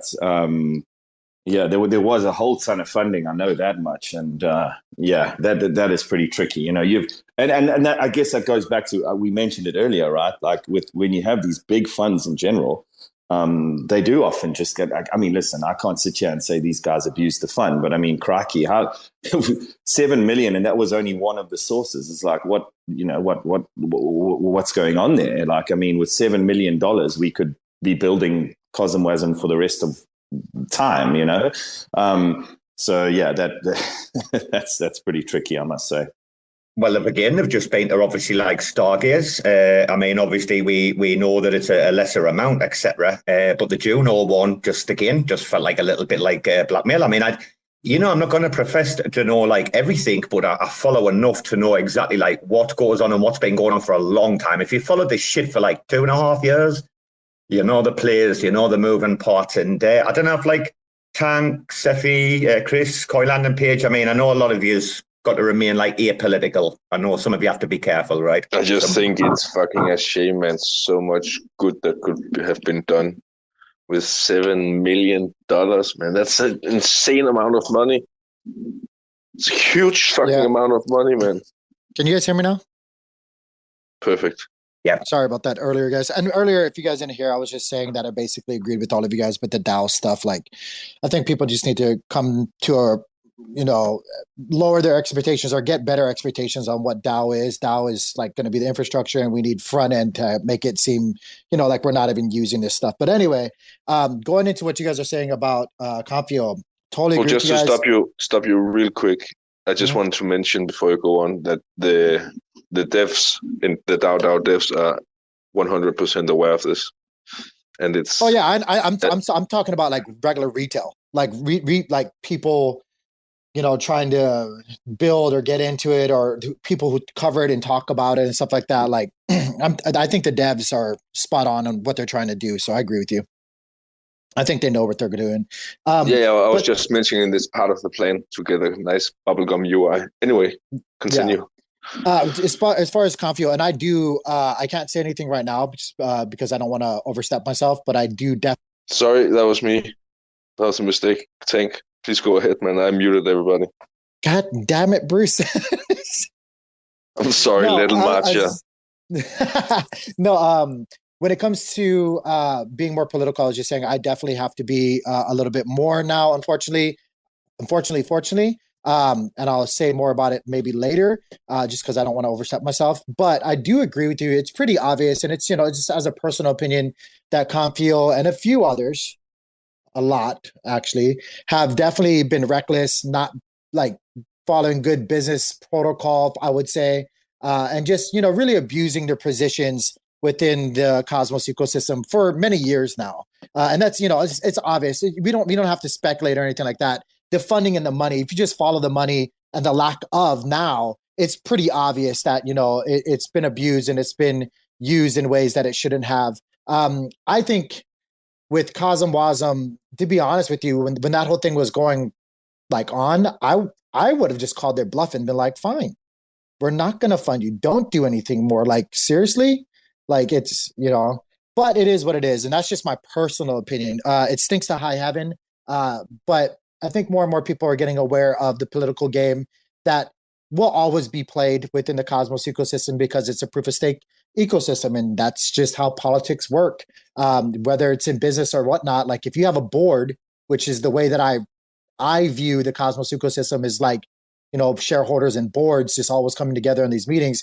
There's always going to be that political play of power across the board. And it's unfortunate, but it is what it is. And with Jacob's recent proposal, Robo, did you say it's still not done yet, right? Like, no, I think it's the 15th. Yeah, do you know what, Tank? It's crawled over quorum, and it's at like 62% or whatever, right? And that's quite low when you think about it. And it's passing though, right? Like you said, I haven't looked at it for a while, but it's passing, correct?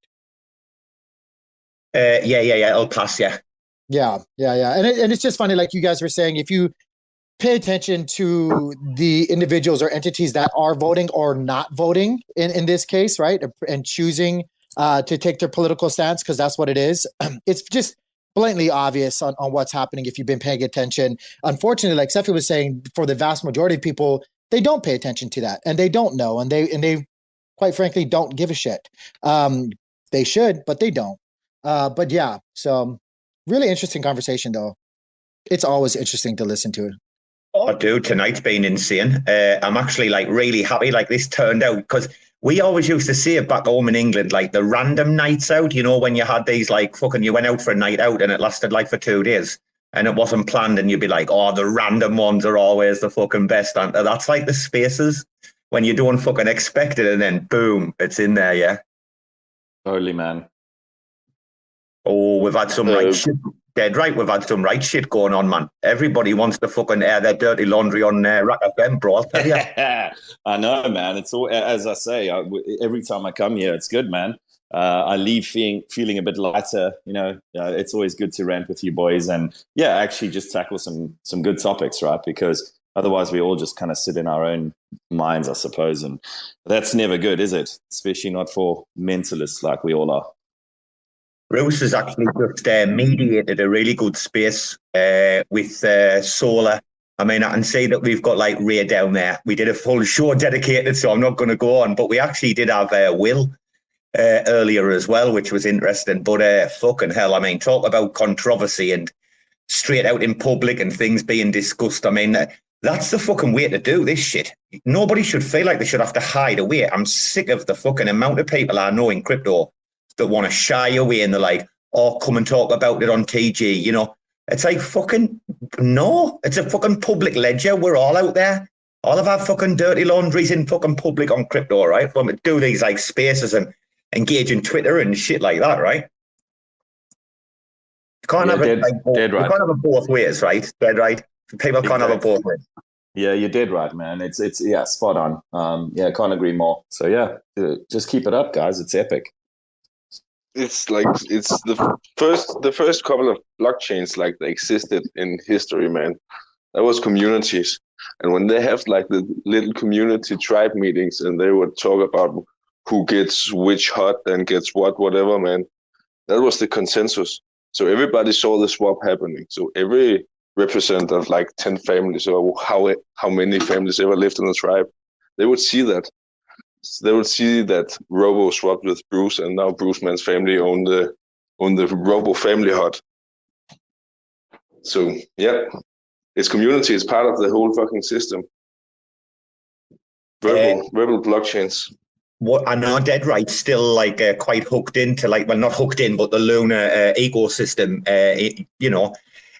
What about that hack, Terraport hack? Well, do they know exactly what's happened up to now, dead right or not? Did they finalize it? I'll be honest. I mean, we're kind of hooked up to the level of their more in terms of their services that they're building, like their infrastructure stuff that can plug into other, not really the ecosystem itself. But yeah, I saw that. To be honest, nothing really from my end. I just saw that it had happened, to be fair. But yeah, it's pretty crazy. It seems like they are getting hit from a few angles, right? There's been quite a bunch of crazy stuff, and yeah, I always feel sorry for guys when that happens, right? Because it really is shit. Like you work super hard, but no, don't have too much info on that. But yeah, we're just focusing on the enterprise stuff, and then of course Alliance, and it's pretty clever because it doesn't really affect what we are doing. But yeah, I don't know if someone else might have some more info on that, not me. But bro, everywhere I'm going right now, I'm hearing people like Alliance. Fucking everyone's talking about it. Obviously, CenCon, like Migaloo and White Whale, yeah. It looks like you guys are getting cushy as well, right? Because they're all about the Alliance, yeah? Yeah, I mean, I don't know. Yeah, I mean, we speak to them from time to time, and I guess we've kind of been grouped together now based on Alliance, which I think is pretty cool. I mean, it's. I think some people kind of feel like we're snubbing something else. It wasn't really that, to be honest. Our main man Hunts just looked at all the options, and we just really felt like that one had been done better, and it was a more elegant solution. And the way that you don't actually need to. We literally just plug that into Kujira and off you go. It doesn't have any, how can I say, there isn't really like some kind of a physical connection to Luna or some kind of monetary split. But yeah, I suppose it's, like I suppose to Terra, and I think it's quite clever, TFL become the builder of these services that anyone can use. And I guess to me, it's a fairly clever pivot from, I guess, the madness of the Luna UST, mint and burn scenario. They clearly know what they're doing in terms of tech. And I think it's pretty smart to just go for something a little bit more straight down the line, right? And so I suppose the more people use that technology and see the benefit of it, I suppose it would then reflect back on Terra being the builders of that. So I think it's a bit more of a longer play, which I find interesting. And yeah, we just enjoy the kind of economic alliance model rather than necessarily all of the shared security stuff, which, yeah, I've got an opinion on that, but that's for another show, I reckon. Yeah, Bruce. That's what we like we're buzzing about just seeing this, like you said, economic collaboration model. That's what, yeah, dead right, man, for sure. Go on, Brucey. I would just remind you, Robo, that there's an Omniflix base started right now. I've been in the DMs going like he's in there and he has no idea what the context is.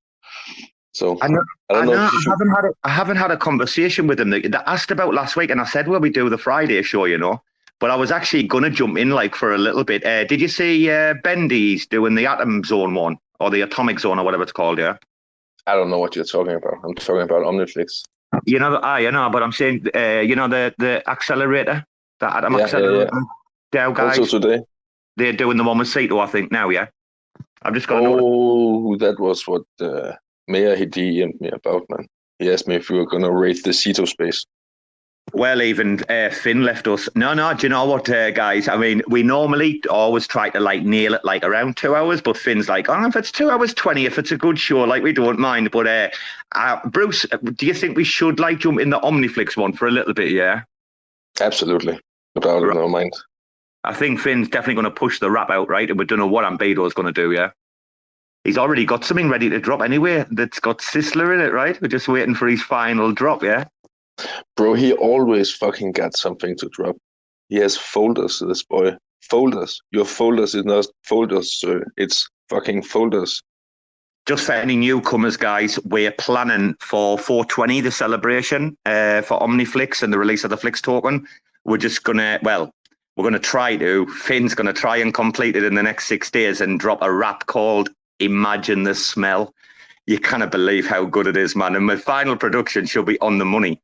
Hopefully, we're going to be able to drop that on Omniflix, like embedded into an NFT. So, like, if you can see the nest, before we jump off, Dead Right, did you see the nest? It should be, I think, the first tweet. I think, no, it's there should be the first tweet you see out of the 3, right? There's only 3 in the nest. Where exactly am I looking, sir? Up above. You know the nest thing up above? Yeah. Scroll up. Okay. There's the podcast that's embedded into the NFT on our DAO. We just made our treasury collection. Amazing. Yeah, just too epic, man. I really love that. So the picture is actually like Sheldon. He was formerly of Octopus. He's just like, he's the independent consultant now. But that's the interview with him. So like Ambedo created that as a work of art, right? Like based around him. I know. Because he's just moved to Bali. And you can see these little motorbike and shit in there. But this is what we plan on doing, dude. Like moving forward, like we want to try to create like a bit of pop culture, you know? Yeah, I love it, man. Yeah, you literally can't go wrong. It's so cool, man. It's something that I think we need for sure. Like the pop culture thing is that's actually a really good way of putting it, man. But mainly those underpants, dude. Are those real? Like, because I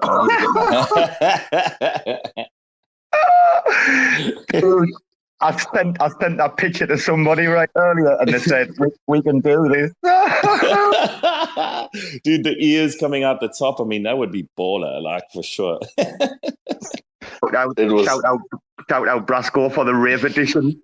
Fucking hell. Amazing. It was just a random picture that popped up on my Instagram. So all my algos has been fucking going nuts the past year with raccoons, since I've been writing it so much on Spaces and Twitter and Discord. So yeah, I get random raccoon videos and products all over my social medias. That is amazing. Yeah, fantastic, guys. Listen, I'm going to need to run, boys, but it really has been a pleasure. Dude, just very, very quickly, I just want to highlight something. I'm in several group chats with a load of chads, and mind, everybody is so fucking bullish on Kujira. At the minute, people are like seeing like you guys and what they're trying to do with Migaloo and that, like obviously Gravedigger, etc. These are the best like DeFi, like the best DeFi opportunities, some of them that's going on in the ecosystem. But our artists here listening in, he's at work in the Fiat mine, and he's really buzzing about Ghost. Like there's a lot of excitement about that, right? Yeah, man, definitely. No, I appreciate that, by the way.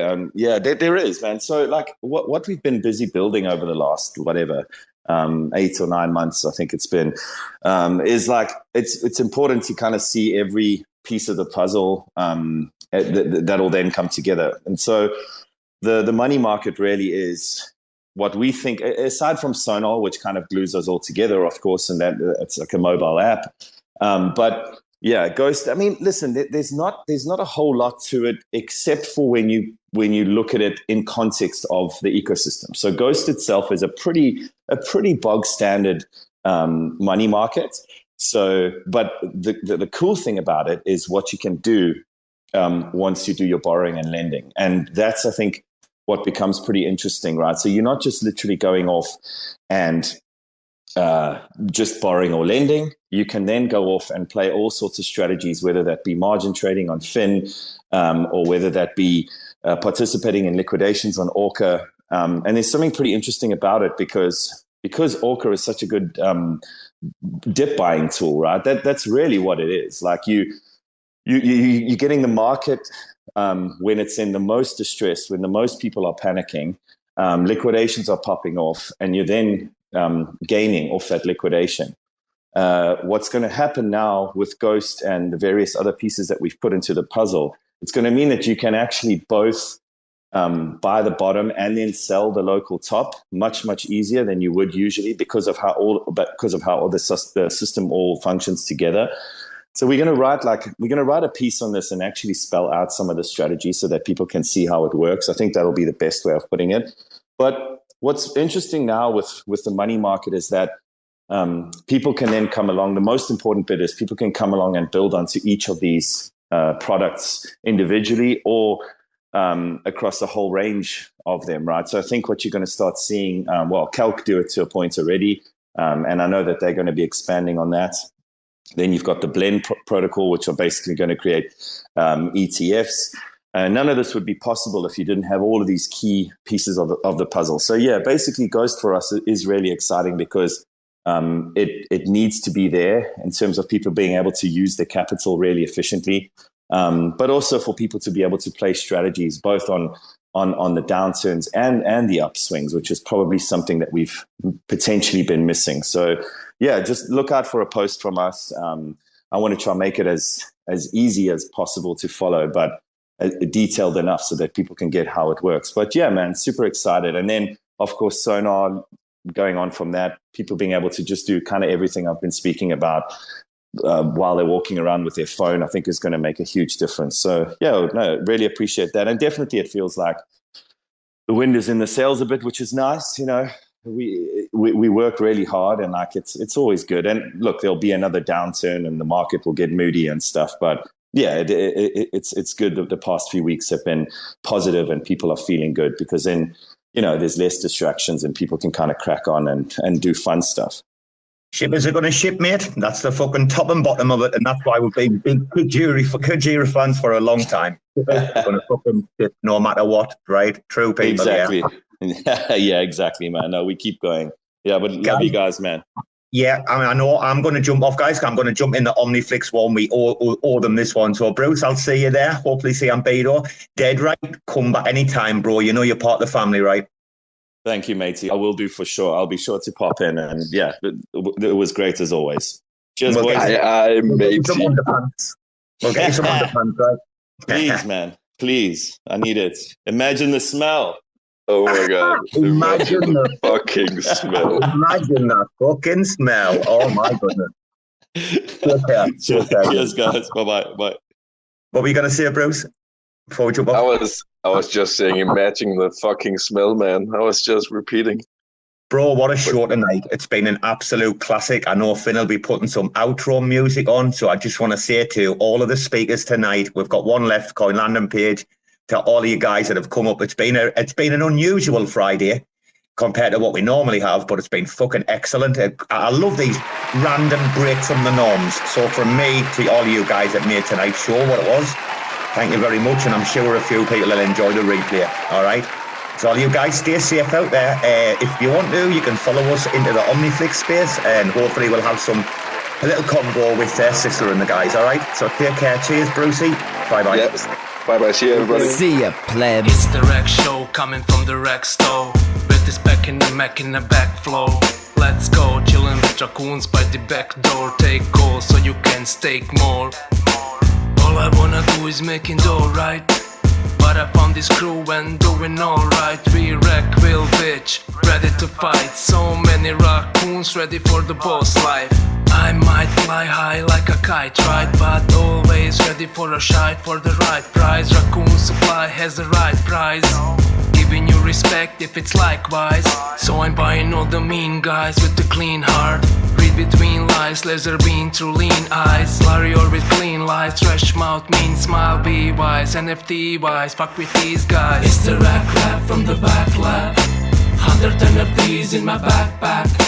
Crazy rap from the stash app. RAC will take a lead in this haystack. It's the RAC rap from the back lab. 100 NFTs in my backpack.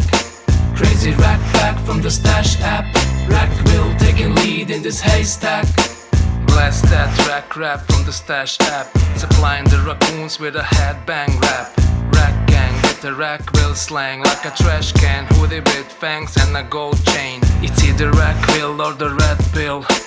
Best chill while we get into the first meal. Best feel, best devs with the best skill. No shill, all real, secret is a great deal. Rack will insane, Shane better stand fast. Robo shooting his tweets with straight facts. Knowledge from the street with the best plan yet. Winston gotta eat if you retweet that. Free of a live feed from the base camp. McKenna always ready if you dare that. Buying all raccoons for his rare stash. Trash panda biker gang motherfucking hashtag. It's the rack lab from the back lab. 100 NFTs in my backpack. Crazy rack lab from the stash app. Rack will take a lead in this haystack. It's the rack lab from the back lab. 100 NFTs in my backpack.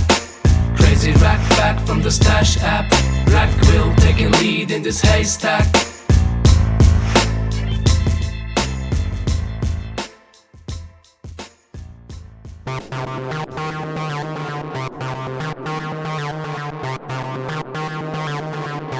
TerraSpaces.